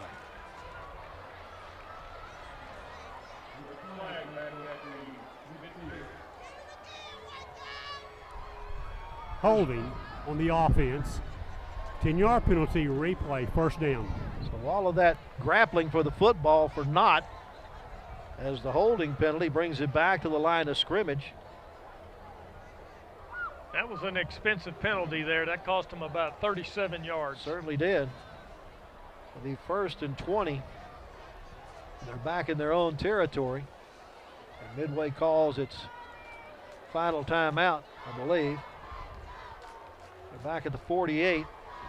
And Midway's into the field. with 3 seconds left on the clock. Waco High expecting a Hail Mary. Tedford back in at quarterback. Tedford launches it down the middle of the field. It's up for grabs for anybody and everybody, and nobody will catch it, and that'll end the first quarter, or first half, pardon me. The Waco High goes to the locker room with the lead at halftime by a score of 18-0. Stay tuned for our halftime activities. They're coming up next here on Waco ISD TV.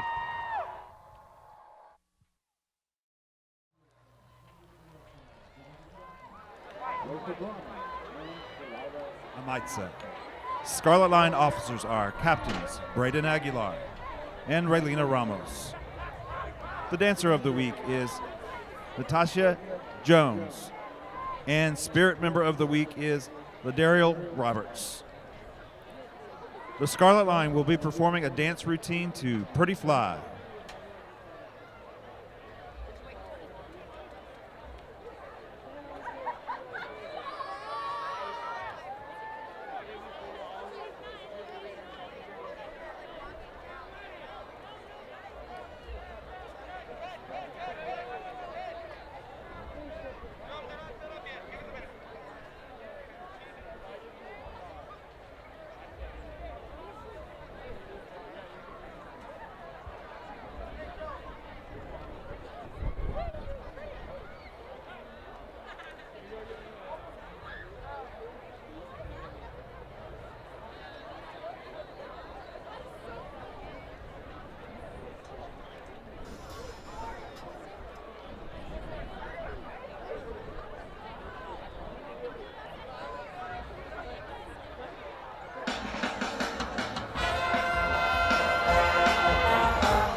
Waco High School proudly presents now the 2021 Lion Pride Marching Band.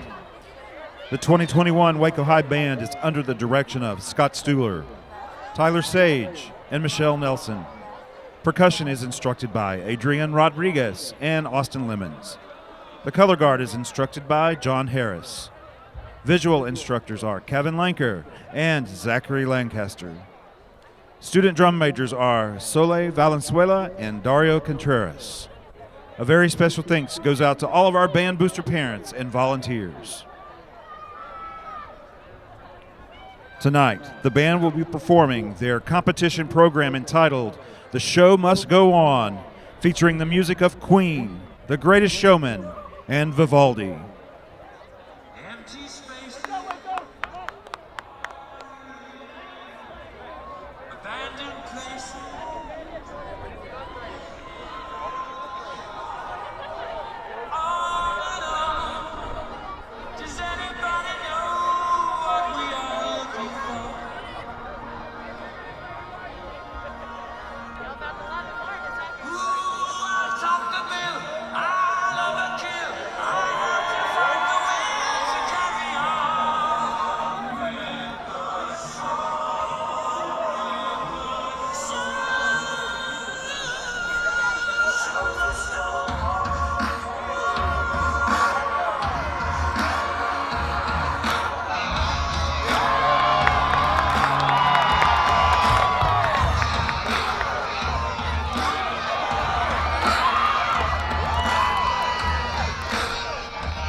the Waco High School Lion Pride Band.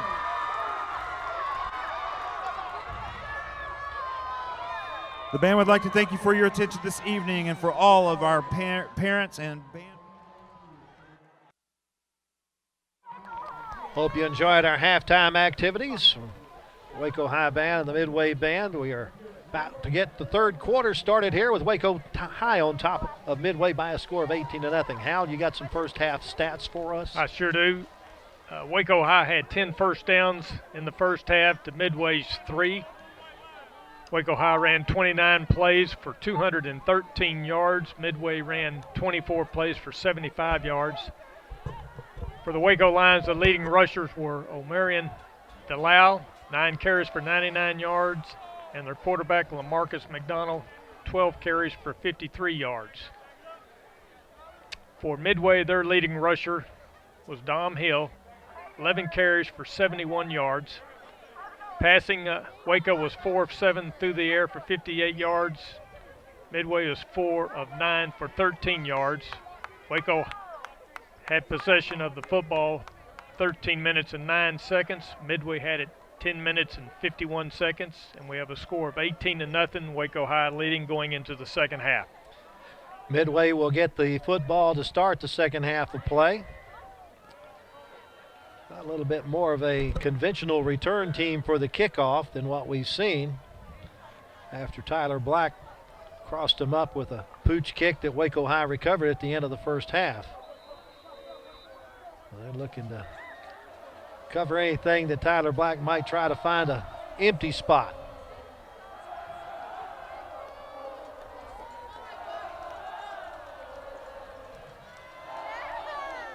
He pulls it over to the near side. Waco High has it. Now the question is, did they touch it before it went 10 yards? And that appears to be the call by the officiating crew, that he got to it at the 49, 1 yard early. And that'll give the ball to Midway in very good field position. Now you do something like that on the second half kickoff when you have confidence that your defense can stop the opponent offense. This will be the best field position for Midway tonight, starting at the 49-yard line of Waco. So at the Waco 49. And it'll be Sam Battle at quarterback to start the second half. Dom Hill in the backfield with him.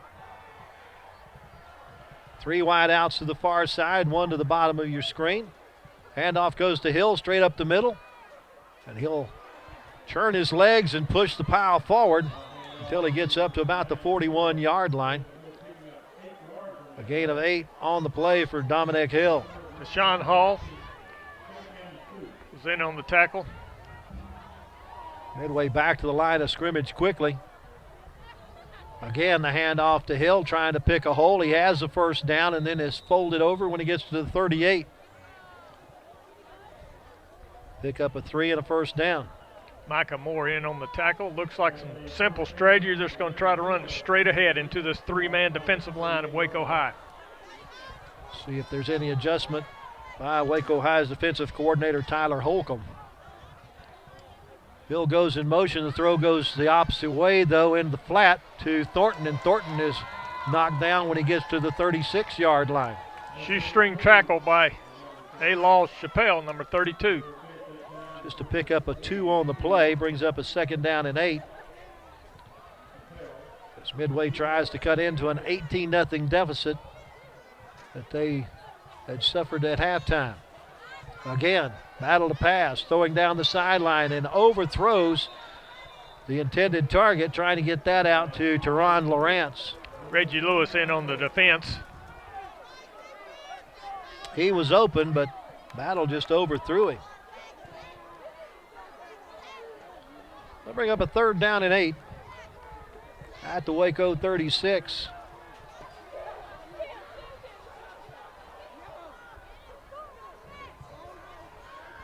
Battle looking right now across the middle, tries to throw, and it's knocked right back into his hands by Carprew. And he'll run it forward and gain none on the play, but good heads-up play by Battle after Carprew knocked it right back in his arms.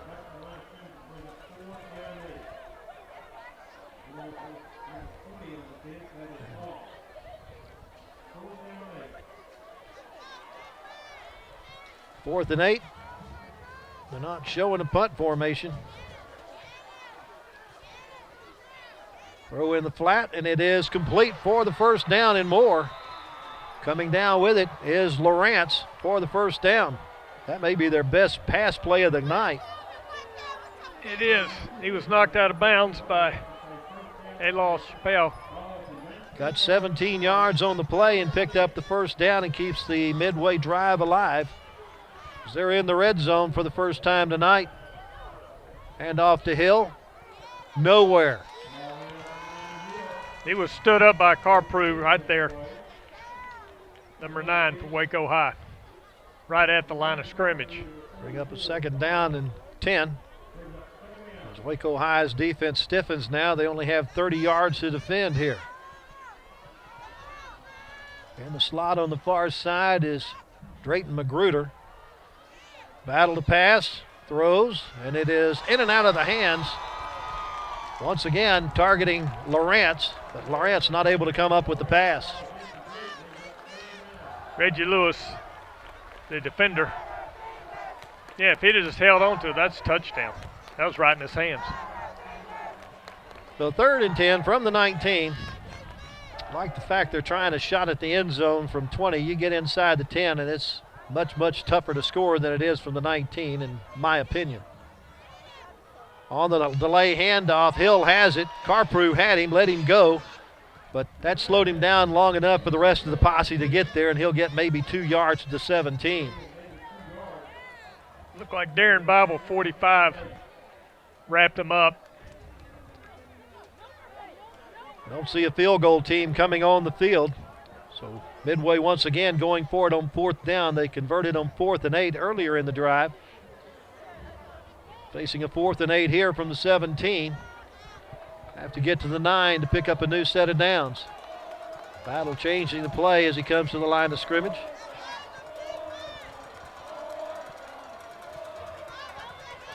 Throws across the middle. It is complete. Lawrence has it and has the first down to the 6-yard line.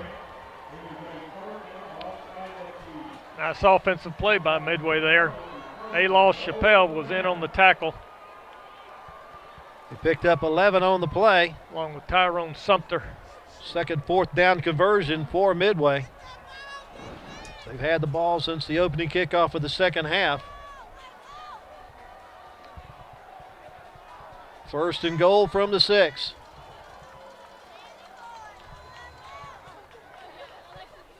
Battle rolling right. Throws in the flat, complete, and stretching for the touchdown is Thornton. And he beat Marvion Hewitt to the corner there, 21. Junior Thornton gets Midway on the board with 8:26 left to go in the 3rd quarter.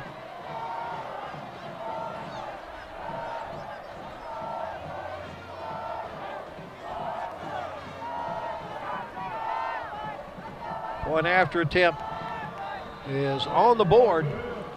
So a new score with 8:26 left to go in the 3rd quarter is Waco High 18 and Midway 7. Panthers go 49 yards in 11 plays. They took 3 minutes and 34 seconds off the 3rd quarter clock to score for the first time tonight. Sam Battle giving them a spark there as they look really, really good there on that drive. Going for it, at least 2 times on 4th down? Yes, sir. Converted both times. Picked up 3 first downs along the way and did not draw any penalties. That's why you were able to get into the end zone. You didn't shoot yourself in the foot. So Midway is on the board after Waco High attempted an onside kick with the second half kickoff. Ended up getting to the football 1 yard too early, giving Midway their shortest distance of the night to go for 6. We've got Reggie Lewis, number 8, along with Amias Irwin, number 2, deep for Waco High at the 10-yard line. James Satterfield will kick it off.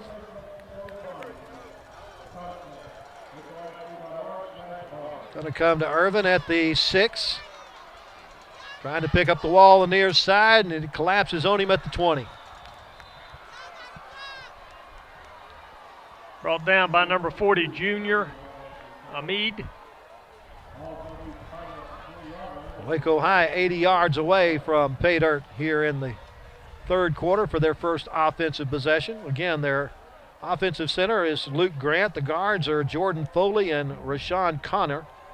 The tackles, Julian Watkins and Chase Stamper.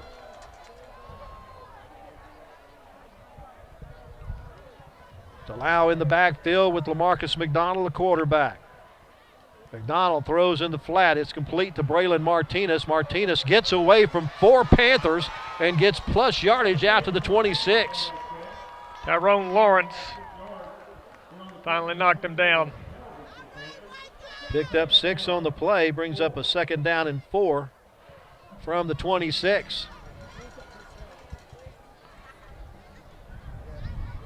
Martinez in the slot on the far side along with Jones. Anderson, the wide receiver, to the near side. McDonald with the pump fake going along and incomplete, trying to hit Reggie Lewis, who was the 3rd receiver on that side. Adrian Melvin, the defender for Midway. Brings up 3rd. They need 4 from the 26. And now the linesman comes in from the near side. Oh, he's bringing in a new football.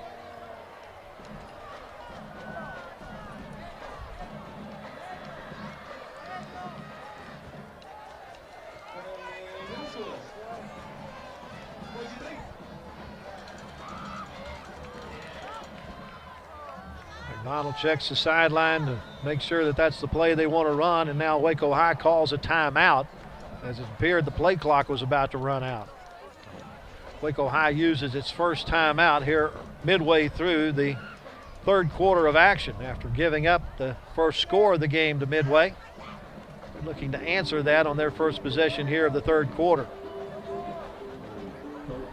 You know, Linden Health's not happy at all about that because they brought in another football and those referees dropped it, fumbled it, lost about 7 or 8 seconds getting it into play. Isn't that when you ask the officials to give you a timeout or a reset of the play clock? I would think, but I don't guess that's in the rule book. It's been a long time since I read a football rule book, for good reason.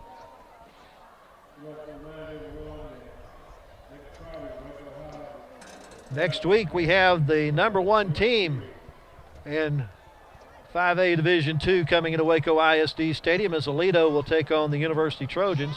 Meanwhile, Waco High will be at Mansfield Lake Ridge. 3rd and 4 after the timeout.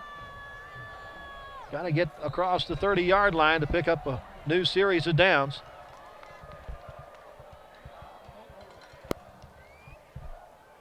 McDonald tried to pull the Panthers offside. That didn't work. Looks to the sideline to see if they want to stay with the play. McDonald will keep the football. Bounces off a couple of would-be players, but I think the play was whistled dead because I do believe we saw motion from Waco High on the far side of the offensive line. How did you see that? I did not see that. I didn't see any flags flying, but obviously that's what it is. Are we getting a redo? What's the deal here? Unless They call him down. Yeah, when he was going around the corner, could have called him down. Okay. So they mark it at the 27, give him a 1-yard pickup. 4th down and 3 at the Waco 27. Tyler Black in to punt. And gets off a nice one. Going to take a bounce, and the Waco High Lion picks it up at the 46-yard line, and Midway's into the field with 6 minutes and 48 seconds left to go in the second quarter. Midway's going to get a chance to cut into this lead. Has a 27-yard punt.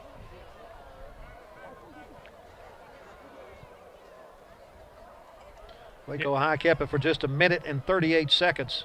Didn't pick up a first down. Yeah, this is the second best field position tonight for Midway. They're at their own 46-yard line. Waco High only had 3 offensive plays there, and so their defense having to go right back out on the field. They're going to be slightly fatigued. That was after giving up an 11-play, 49-yard drive to start the half. Battle stays in at quarterback for the Panthers. Fakes the handoff, pump fake. Now will decide to run with it. Has some running room across midfield and gets it down to about the 47-yard line. Marvian Hewitt with the tackle there. I'll mark him at the 48. That's a gain of 6 on the play. Brings up a second down and 4 at the Waco 48-yard line. Amias Irwin, number 2, is in for Hewitt after that tackle. Trips to the left, trips to the left of the formation. A high snap gets over Battle's head, and he'll just go back and fall on it. That's the smartest thing to do, is not try to pick it up. But a loss on the play for Battle.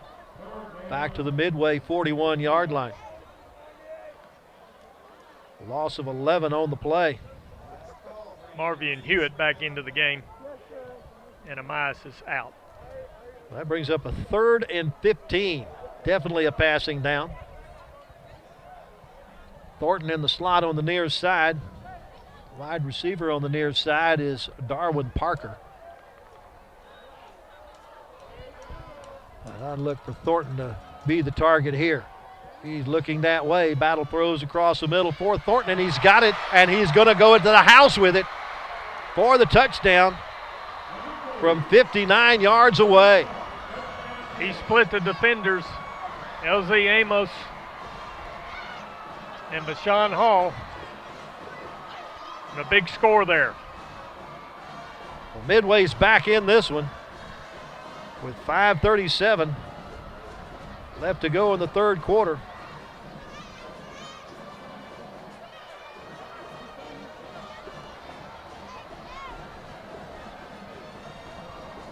Now Midway going to go for 2.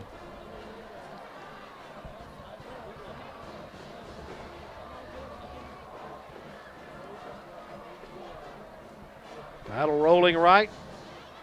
Gets out from under a rush, throws across the middle, and it's incomplete. So the 2-point conversion fails.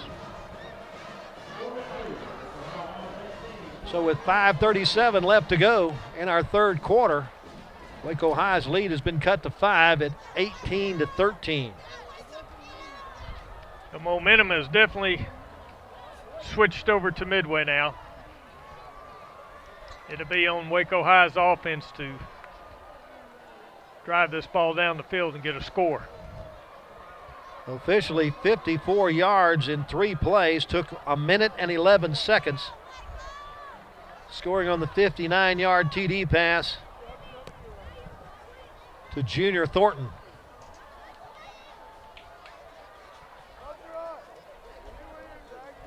The 5th touchdown reception of the year for Thornton. Waco High's offense. Yeah, he's got 2 touchdown catches tonight now. That's why that's why he's averaging over 22 yards a catch. Yeah. Well, Waco's offense needs to get something going here. We got Reggie Lewis back along with Amias Irwin back at the 5-yard line. See if they can take that momentum away. Irwin takes the football, trying to get around the wall, won't be able to do so. He is brought down. Nice job on the kick coverage team by Steven Seeger to dump Waco High deep in their own territory.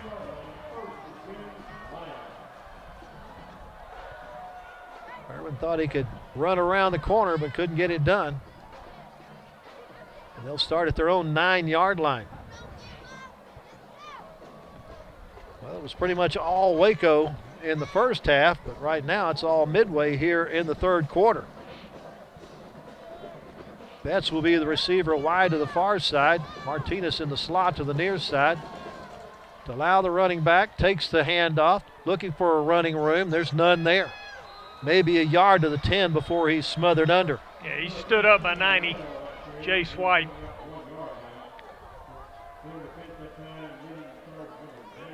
That one just developed a little too slow and gave the Midway defense a chance to figure it out. 2nd down and 9.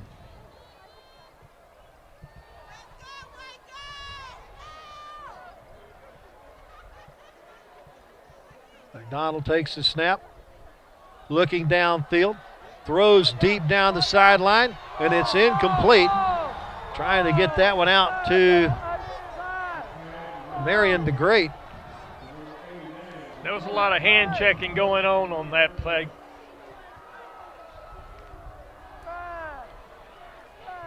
Yeah, that's back when I was a defensive back. You weren't allowed to do that, but nowadays they let them do a lot of hand checking. Once they got past 5 yards, you couldn't touch them until they either caught the ball or got close to it.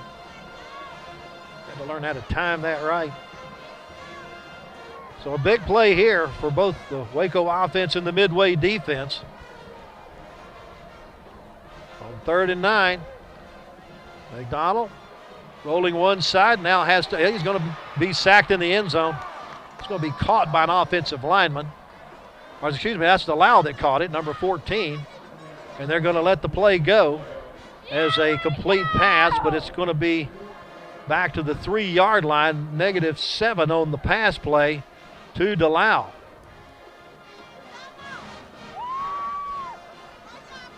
Brings up a 4th and 16 at the 3. Tyler Black deep in his own end zone to punt the ball away. Midway doesn't have anybody back. That got to believe they're bringing the full house to Black. He gets it off. It takes a Waco roll, and it gets a real good roll. And will finally die at the 47-yard line in Waco's end of the field. 3 minutes and 57 seconds left in the 3rd quarter. And Midway has a chance to take the lead for the first time. That was a 40-yard punt there.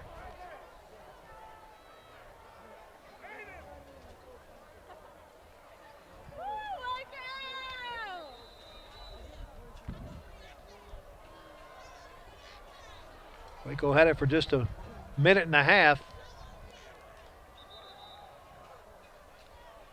And unable to pick up a first down.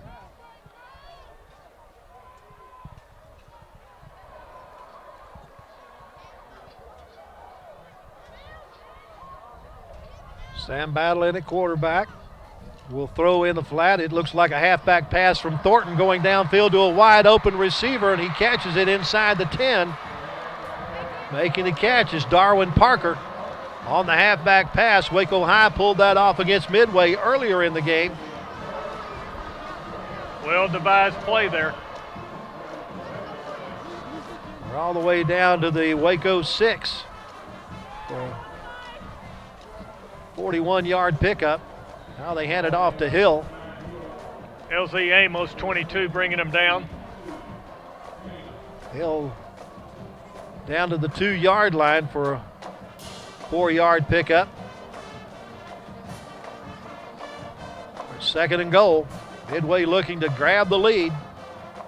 All here in the 3rd quarter. Hill bounces off some tacklers, trying to work his way into the end zone, falls forward. Did they give it to him? Yes, they do. Dom Hill is into the end zone for Midway. His 4th rushing TD of the year, and Midway has the lead at 19-18 with the try for point to come.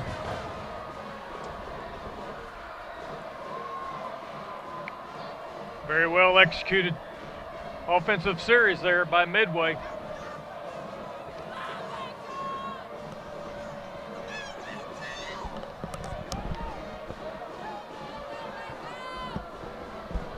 Once again, they're going to try for 2. They missed the 2-point opportunity a moment ago. Once again, rolling back, looking for the throwback. Wide open is Thornton, and Thornton has it for the 2-point conversion.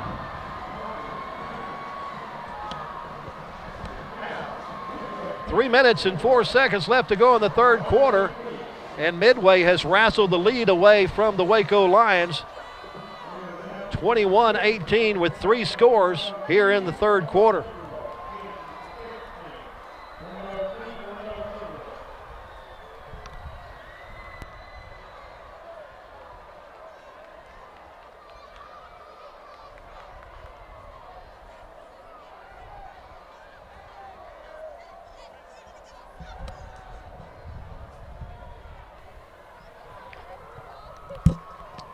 Sam Battle has definitely been a shot in the arm for Midway here in the second half as he's led his team on 3 straight touchdown drives. Now that drive goes 47 yards in just 3 plays. Of course, the big one was the pass from Junior Thornton to Parker for 41 yards and set him up inside the 10-yard line. Dom Hill took care of it from there. Amias Irwin and Reggie Lewis are back, number 2 and 8. Amias here on the near side. Just a 53-second drive. Irwin doesn't call for the fair catch. Will try to run it back, and he'll be caught inside the 15-yard line. Waco's been backed up against their goal line each time they've gotten the football here in the second half. As the return team continues to try to run back kickoffs, that doesn't get them out to the 25-yard line where they could just call for a fair catch and get the ball to 25. They'll start this one at the 14. Waco has started at the 20, the 9, and the 14 here in the third quarter. Empty backfield for McDonald. He's going to run it straight ahead and maybe get 2 yards up to the 16-yard line. Eric Estrada in on the tackle.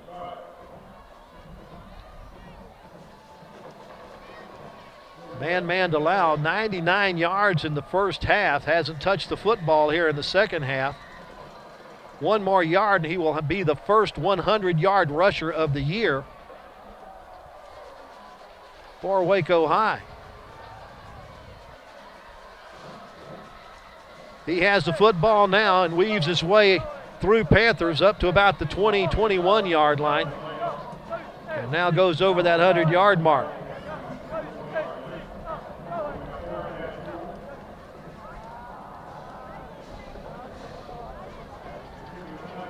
Esram Martinez in on the tackle, number 20 for Midway. Pick up a 5 on the play, brings up a 3rd down and 3. The running game is what worked for Waco High in the first half. They're going to go with it again here. DeLisle picking his way, trying to go forwards, not going to get to the first down marker.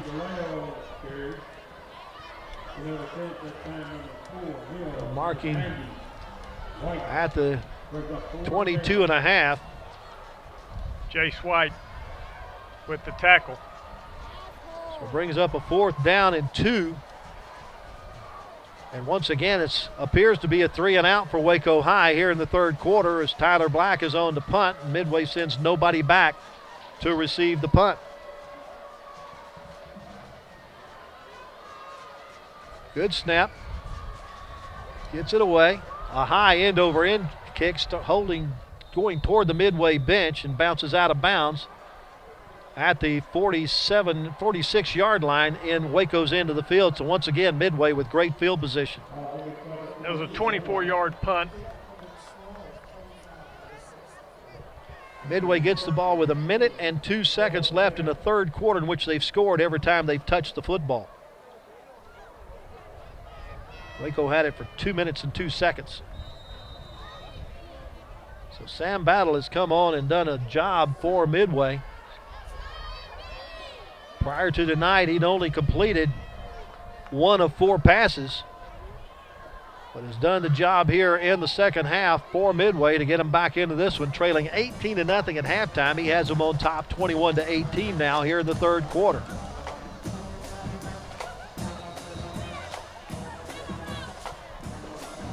Now Midway has to call a timeout, as apparently they don't have either the right personnel or the right play call here to start this particular drive.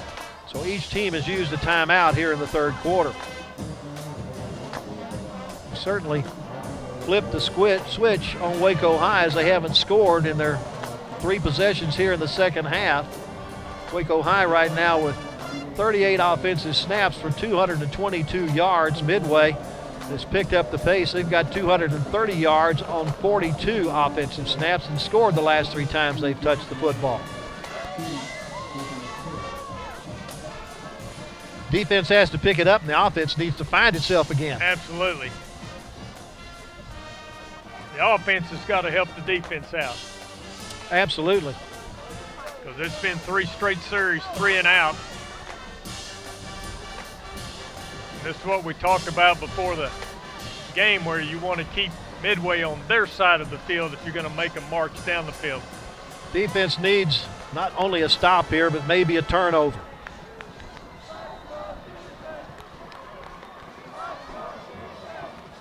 Battle takes the snap, drops straight back looking downfield, now flings it deep for Thornton, and he's off his hands, right between 2 defenders. LZ Amos and Marvion Hewitt were back in defense, but you're right, it was right off his fingertips, or that was another touchdown. Again, Thornton came into the game as their second receiving threat with 22 receptions for 482 yards. That's going to be on Midway. Yeah, we got a little motion in the offensive line.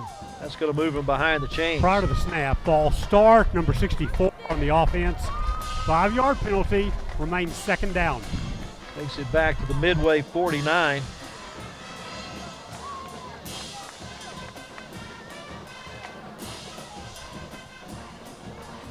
Clock rolls with 50 seconds left and our third quarter of play, which has belonged to Midway. They have captured the lead at 21-18. Hand off to Hill. Gets some good blocking at the line of scrimmage. Slides off one would-be tackler, but then turned back around once he gets to the Waco 48-yard line. LZ Amos brought him down. Dom gets 3 yards on the play. Brings up a 3rd down and 12. Still behind the chains here. And they may wait till the start of the 4th quarter before they run a play, as the game clock is down to 10 seconds. Well, it's been all Midway here in the 3rd quarter. Scoring on a 6-yard pass to Thornton, as well as a 59-yard TD toss to Thornton. And then a 2-yard run by Dom Hill to score 21 points here in the 3rd quarter, and someone called a timeout before the game clock ran out. I believe that was Midway, as they have just one timeout left on the scoreboard. Wind the clock, please. Oh, well, Midway didn't call a timeout, I don't think. They should still have 2 timeouts left, don't you think, Hal? They will have 2 left. Yeah, okay. So they do run out the clock. 3rd and 2. With all the momentum that they got going, they could easily run 2 run plays. Gives us a chance to acknowledge our crew here at Waco ISD TV and the great job that they do bringing the sounds and the pictures. Running our cameras tonight are LJ Maldonado and Jesse Maldonado, as well as Tyrell McSpadden. Will Burney is on audio. Leslie Ugaldi taking care of the replay. Our director is Justin Sanchez. Production assistant Ricky Mazza, and our executive producer is Jesse Pateo. Many thanks to those guys and gals for the work they do. They do the hard work. We just sit up here and talk.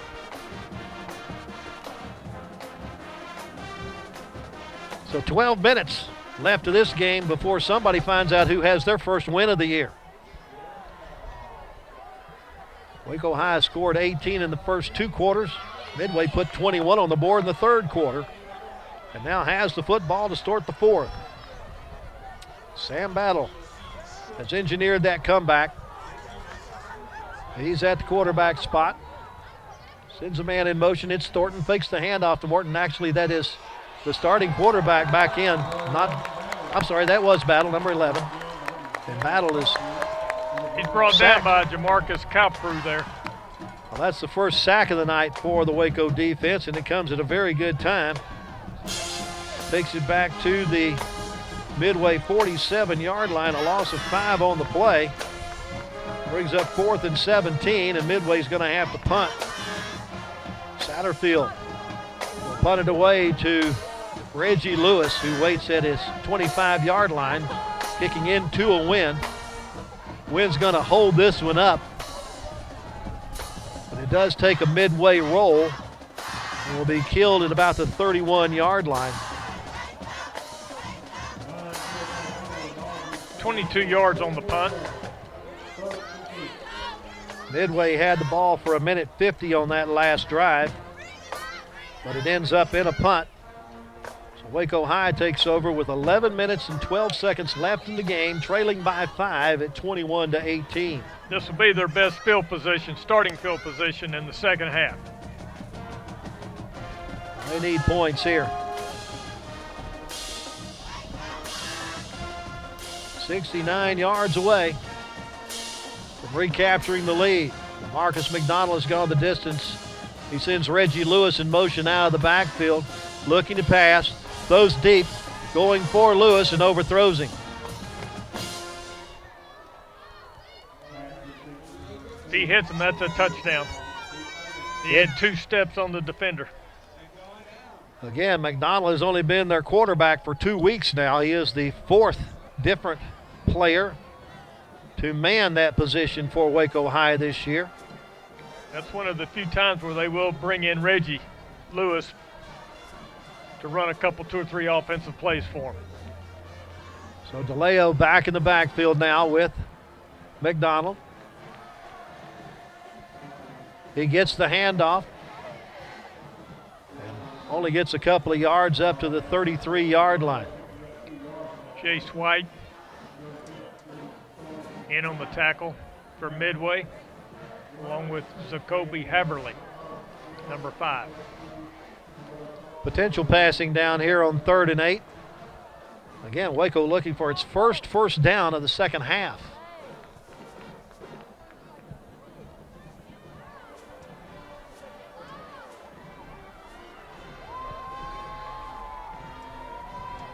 Donald rolling right, running out of room, has to get rid of it, gets it off to Martinez.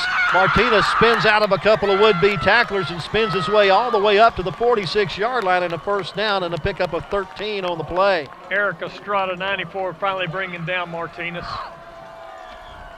Maybe that'll be the jolt that they need to get this offense moving here in the second half. Good job by McDonald to find Martinez, having to kind of throw back across the body there. It does pick up the first down of the second half for Waco High.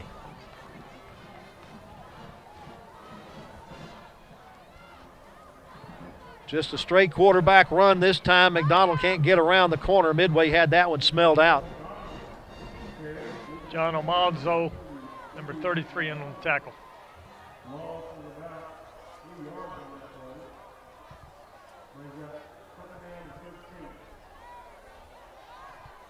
From the 46, they lose back to the 43, a loss of 3 on the play. Actually, mark it at the 44. So just a 2-yard loss on the play. He's up a second down and 12.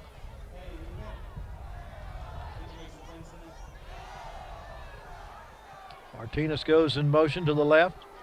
Rolling that way is McDonald. Looked like he was looking for a shovel pass underneath, then tries to run with the football, and his forward progress may get him up to the 42-yard line. Nick Wells stood him up there in 23. And now we got a flag at the end of everything. It's going to be against Waco High.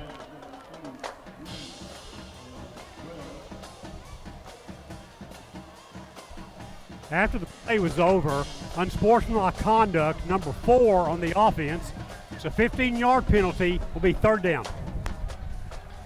So not only does McDonald lose some yardage on the play, or maybe even just, I think he lost 1 on the play. They're also going to mark it off with a dead ball foul and take it back to the Waco 28-yard line. And that's the kind of penalties that Linden Health has been trying to stop. Unfortunately, it comes up here. It brings up a 3rd and very long. They have to get the ball into Midway's end of the field at the Midway 46-yard line to pick up a first down, and now a timeout has been called by Midway. Waco had a little different offensive formation there we haven't seen tonight, and I think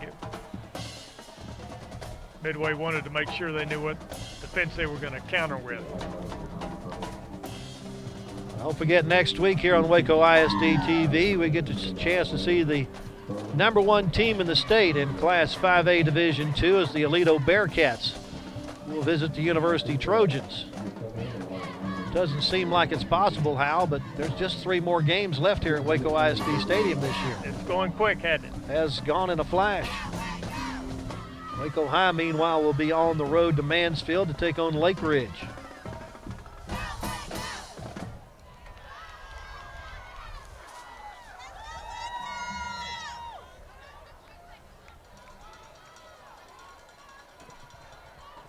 So 3rd down and 25. Facing Waco High here from the 28-yard line in their own end of the field. And Midway's got 4 backs all the way back to the 50-yard line. Well, that should open up the field. McDonald has plenty of time, winds up, throws across the middle, and it's over everybody's head. A little too much mustard on that one. It was intended for Braylon Martinez. Once again, Tyler Black on the punt for Waco High. It's just been a disastrous second half of the Waco High offense. Just 1 first down so far. Time running short. Just a 5-point difference between the scores. 21-18. Tyler Black gets the snap back. Not much of a rush. Gets off a boomer with the wind at his back. It'll check up like a 9-iron and stop at the 29-yard line. 43 yards on the punt there by Black. Got about a 15 to 20 mile an hour wind at his back. Midway takes over with 8:28 left to go in the contest. They have a 5-point lead. Well, this is where Waco High will need to stop and get the ball back immediately, and they should get good field position based on the way the wind's blowing. Waco had the ball for 2 minutes and 44 seconds on that drive. Midway starting from their own 29-yard line. First time, I think, in this half they've started from their end of the field. Waco High out with their same 11 that started on defense. Battle hands it off to Hill, and Hill goes over right tackle up to the 35-yard line for a gain of 6. They lost Chappelle, holding on for dear life with the tackle. Well, I got to believe Midway's strategy now is to run as much clock as possible while they have the lead in the football. Javion Bryant seeing his first action tonight at nose guard. Former Robinson head coach Tommy Allison, the offensive coordinator for Midway. They hand it off to Hill once again, and he's got a first down and more up to the 47-yard line. Knocked down by Vashawn Hall, number 20. Pickup of 8 on the play for Dominic Hill. Hill now 20 carries for 111 yards and a touchdown tonight. Each team with a 100-yard rusher tonight. Shane Anderson taking his time, he and Tommy Allison, to get the play in. Trying to run clock, play clock down to 5. And Hill has the ball again. Carprew has him wrapped up for a loss. Nice defensive tackle there by Carprew, aided by Darren Paul also, number 44. That's kind of their bread and butter running play for Midway, right off that right tackle. Loss of 3 on the play brings up a second down and 13 from the 44. The clock continues to roll. Under 7 minutes left in the contest. 5 points separates the Panthers and the Lions, with the Panthers on top 21-18. 2 receivers to each side. Battle looking to throw. Looks down the middle of the field and is incomplete, trying to get it out to Parker once again. Reggie Lewis defending on the play. Tyrone Sumter coming in the game, cornerback. Reggie Lewis coming out. Battle now has attempted 14 passes and picked up 105 yards, and 2 of those were for touchdowns. That stopped the clock with 6:25 to go. Junior Thornton will be in the slot on the near side. Send a man in motion. That's J.J. White. Handoff goes to Hill going around the right side. He's got another first down as he gets it across the 40 in Waco territory.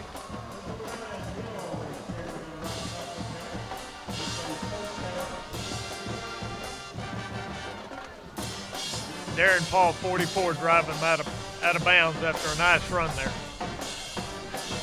All the way down to the Waco 39. That was a pickup of 15 on the play. Brings up a new set of downs. And again, the offensive brain trust on the other side for Midway. Waiting until the final seconds get down on the play clock. Try to run as much game clock as they can. Fake the handoff. Well, apparently we got a flag before the play, and now we get a delay of game called against Midway. First time we've had one of those called tonight. On the offense, 5-yard penalty and still first down. It's been a relatively penalty-free game. Really just one major penalty tonight. That was a frustration penalty against LaMarcus McDonald. Goes back to the 44 and Waco's into the field. 5:45 left. Who will get their first win tonight?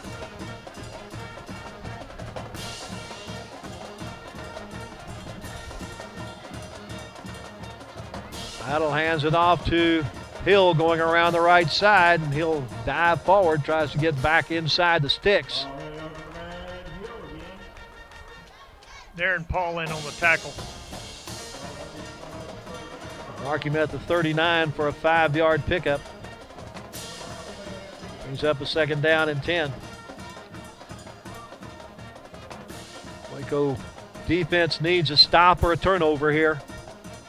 Get the ball to the offense with enough time to maybe recapture the lead before the end of the game.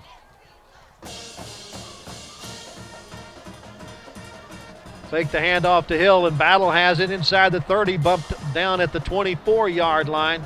They'll mark him at the 23. Pick up a 16 on the play for Battle. Reggie Lewis on the tackle. There was just a giant hole up the middle. Nobody was accounting for him. Before tonight, Battle had only rushed twice for 3 yards, but has been at the helm of the offense for Midway the entire second half and has led their comeback. Now Hill coming around the left side, turned back inside for the moment, but he's still going to get positive yardage on down to about the 17.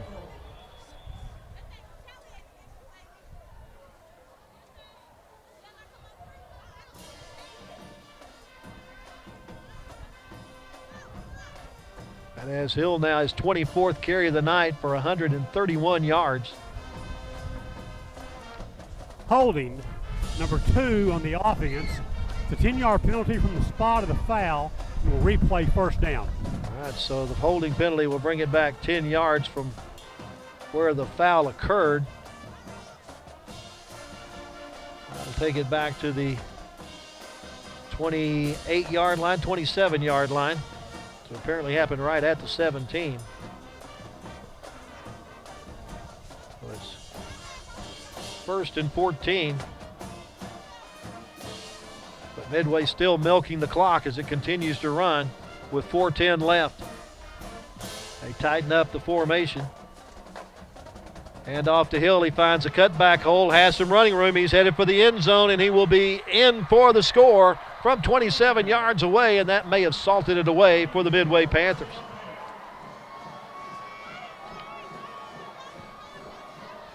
His second rushing touchdown of the night for the junior Dominic Hill. He now has 5 TD rushings on the year.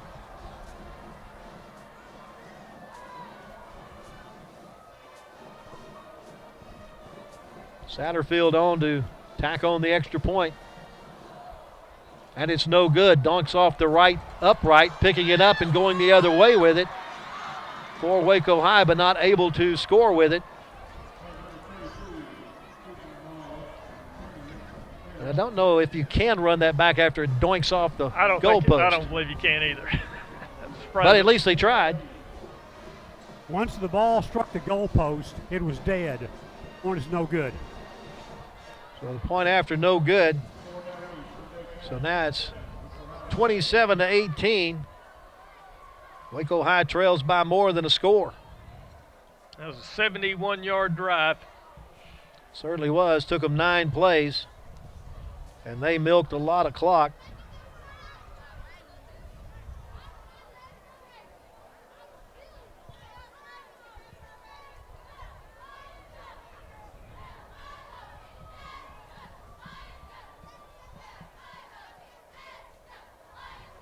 That was 4 minutes and 31 seconds, I believe, that they milked off the clock. All of a sudden, my math has gotten fuzzy. But Midway's math is pretty good here in the second half. They put 4 scores on the board to overcome an 18-0 halftime deficit. Waco High needs a fierce comeback now. Reggie Lewis deep, along with Amias Urban. They need to learn what a fair catch is. Not going to make one. He gets it to the 25, and that's all. Maybe falls forward to the 26. Joseph Lestrap, number 28, with the tackle.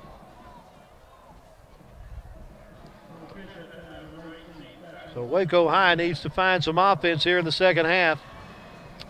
With just less than 4 minutes to go, they trail by 9 points.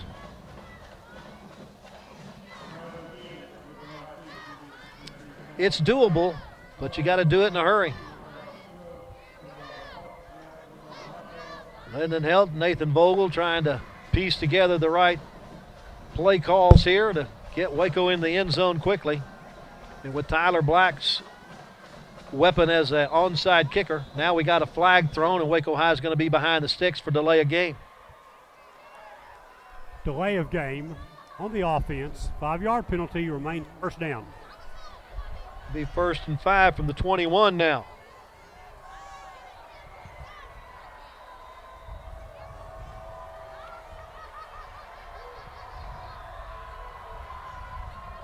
McDonald gets a good snap back, rolling right, throws, and it is over the head of Martinez between the 30 and 35-yard line.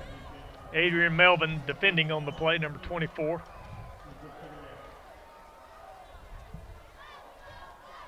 Before tonight, LaMarcus McDonald had attempted only 12 passes and completed 3 of them. Right now, he's completed about 5 of 14, 1 for a touchdown.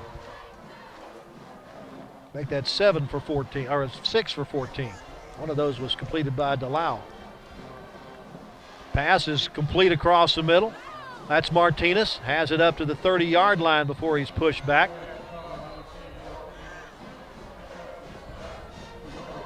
Jacoby Haverly, number 5, with the stop. Picked up 9 on the play. Brings up 3rd down and 6 at the 30. And do we have a question on the play?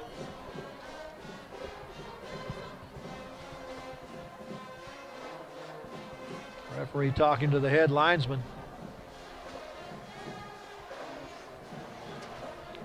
Well, it's 2-down territory. Well, we had one of the officials was hit on the play by a player, and that's what they were discussing, and whether or not he was okay or not. 3rd and 6. McDonald winds up and throws, and it's incomplete.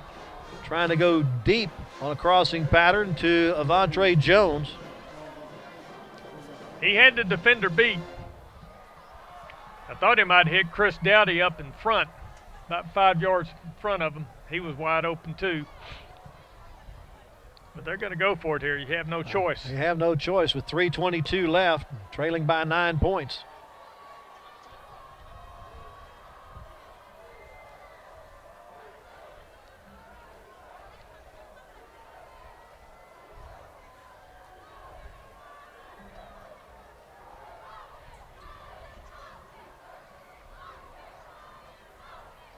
That was a direct snap to the running back, and he's not going to get the first down. Man DeLau trying to get the first down on a direct snap. Unable to do so. And Midway will take over at the 34-yard line with 3 minutes and 5 seconds to kill off the clock. Waco High does have 2 timeouts to stop things, but Midway's in tall cotton right now.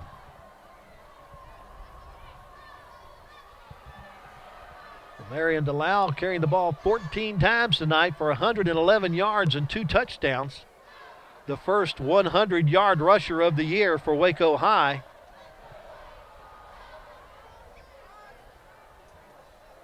But Midway looking to take this one back to Hewitt.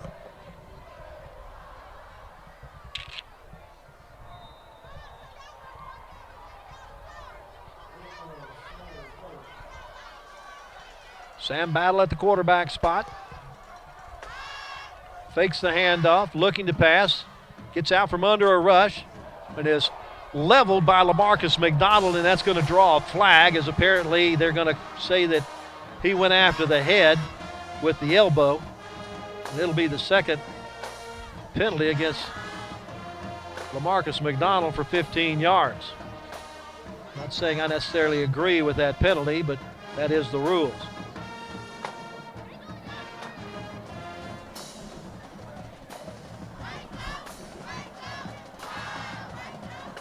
Battle had gotten the ball up to about the 31-yard line before McDonald gave him the forearm shiver.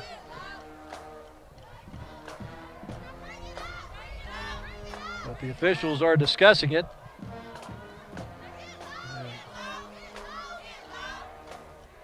And here's the call from our referee, Randy Dale. Personal foul.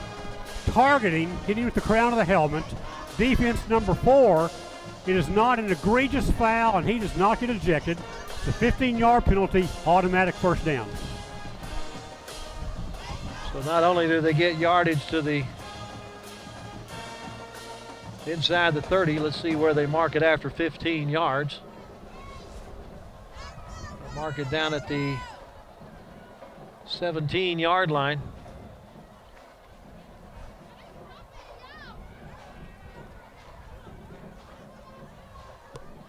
Now Midway just trying to run out clock, maybe add one more score to make it look a little bit more respectable for their offense.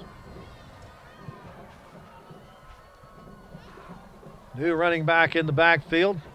That's number 3, Demir McDonough.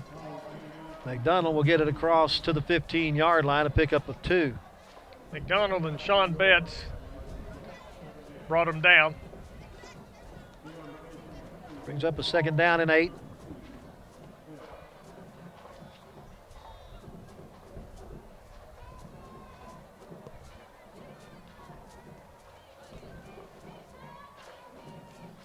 Midway just letting time click off the clock here before Tommy Allison signals in the play.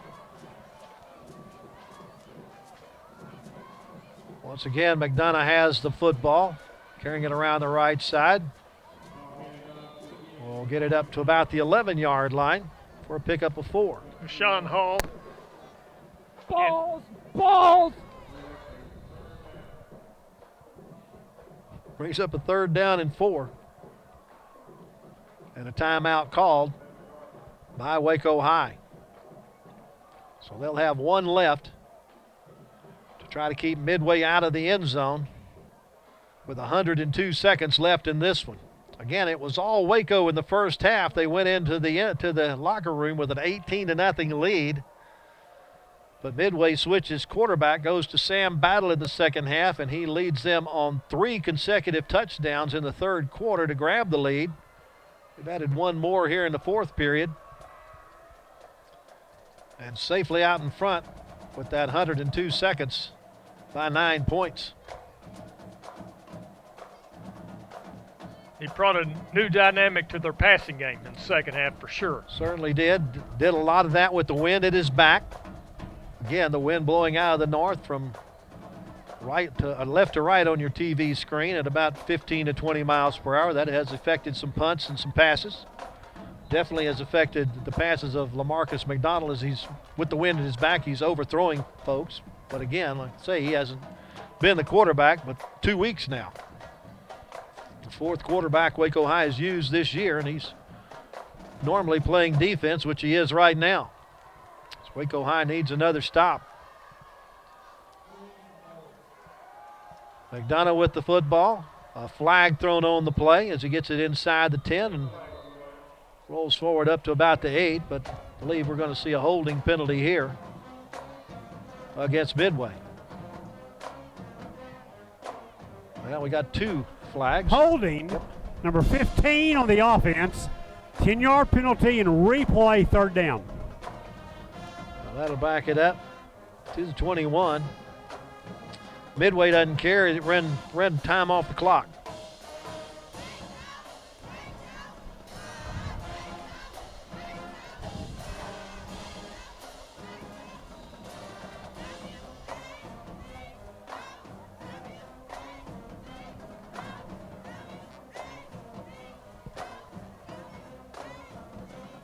Looks like they marked it at the 20-yard line as opposed to the 21.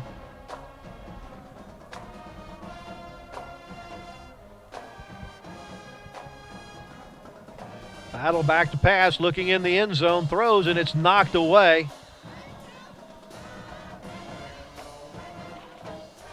Knocking it away with Sean Hall from his linebacker spot. Got a hand up and knocked that one down. Good defensive effort there. 4th and 14 from the 20. It looks like we're going to get a long field goal attempt from James Satterfield. Be a 37-yard field goal attempt into the wind. Had motion on the near side. The kick is off, but the play has been whistled dead because of the motion on the near side. Also got a flag from the far side. We'll have to get together and figure out if they have the same flag or not, same penalty or not. False start, number 20 on the offense. It's a 5-yard penalty and remains fourth down. Makes it 4th and 19 and moves it back to the 25 and makes it a longer field goal attempt. See if they're going to stay with the field goal try here, and it appears they will.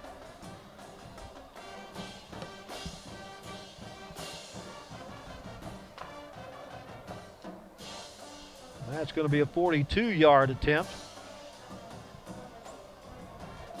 Again, into the teeth of about a 15-mile-an-hour wind. Not going to be long enough. Falls short and off to the right. Waco High gets the ball one more time with 62 seconds left. But they trail by 9. They need 2 scores.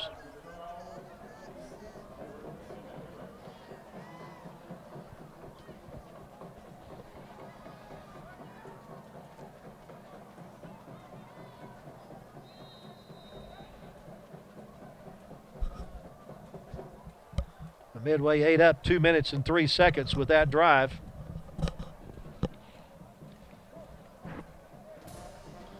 And just took precious time away from the Waco offense, who's just not been able to get anything going here in the second half. I believe they have just 1 first down in this second half. Waco operating from their own 25-yard line. They do have 1 timeout left. And now, once again, we have a flag for a delay of game. Waco High took too long to get the play on the field. Lyndon Helt is going, who started the clock? Well, how soon did you start the clock? Why is the clock started as early as it did? I think he's going to talk him out of the penalty.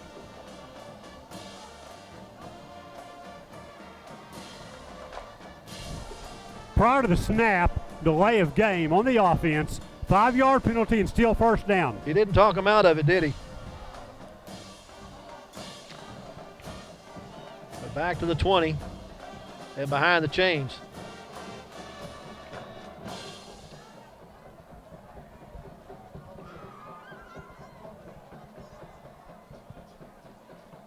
McDonald going deep, coming to the near side for Martinez. A 50-50 ball that's knocked away, thrown into triple teams. B.J. Pitts, Adrian Melvin. Personal foul, roughing the passer, number 53 on the defense. 15-yard penalty, automatic first down. Get Parker Evans for the personal foul. Waco gets the ball back a little further up the field, thanks to the personal foul. We're at the 35-yard line. And 1st and 10. But just 55 seconds remain in the game.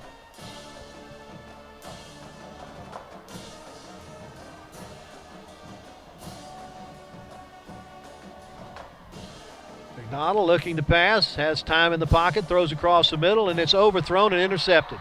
First turnover of the game. Picking it off for Midway. Reggie Jones with the pick. Yep. Just playing deep safety there. And that'll seal the deal. For Midway, as Waco can stop the clock once, but I don't think they will. As Midway takes over with 49 seconds left in the game at their own 41-yard line.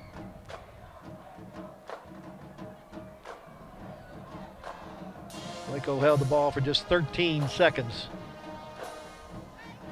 before giving it up on the only turnover in the game. Waco High fumbled it once but recovered their own fumble. Otherwise, in the turnover department, been a pretty clean game for both teams. Waco High was just in a desperation mode there, trying to get downfield as quick as possible. Sam Battle will have victory formation behind him. So he takes a snap and takes a knee back at the 36. Waco chooses not to stop the clock. The play clock is not started because the game clock is inside 40 seconds, so Midway doesn't even have to snap the ball. So Midway to go to 1-6 on the year, while Waco High will fall to 0-7 on the season after having an 18-0 lead at halftime. They're unable to move the ball in the second half, while Midway scores 3 times in the third quarter to grab the lead and then seals it with another touchdown in the fourth quarter to come away with a 27-18 win in this battle of border rivals. Many thanks to our Waco ISD crew for your work tonight. Thanks, guys and gals, for that. Many thanks to Hal Harris for his help here in the booth. Our final score is Midway 27 and Waco High 18. Until next time, I'm Lark Smith. Good night from Waco ISD Stadium.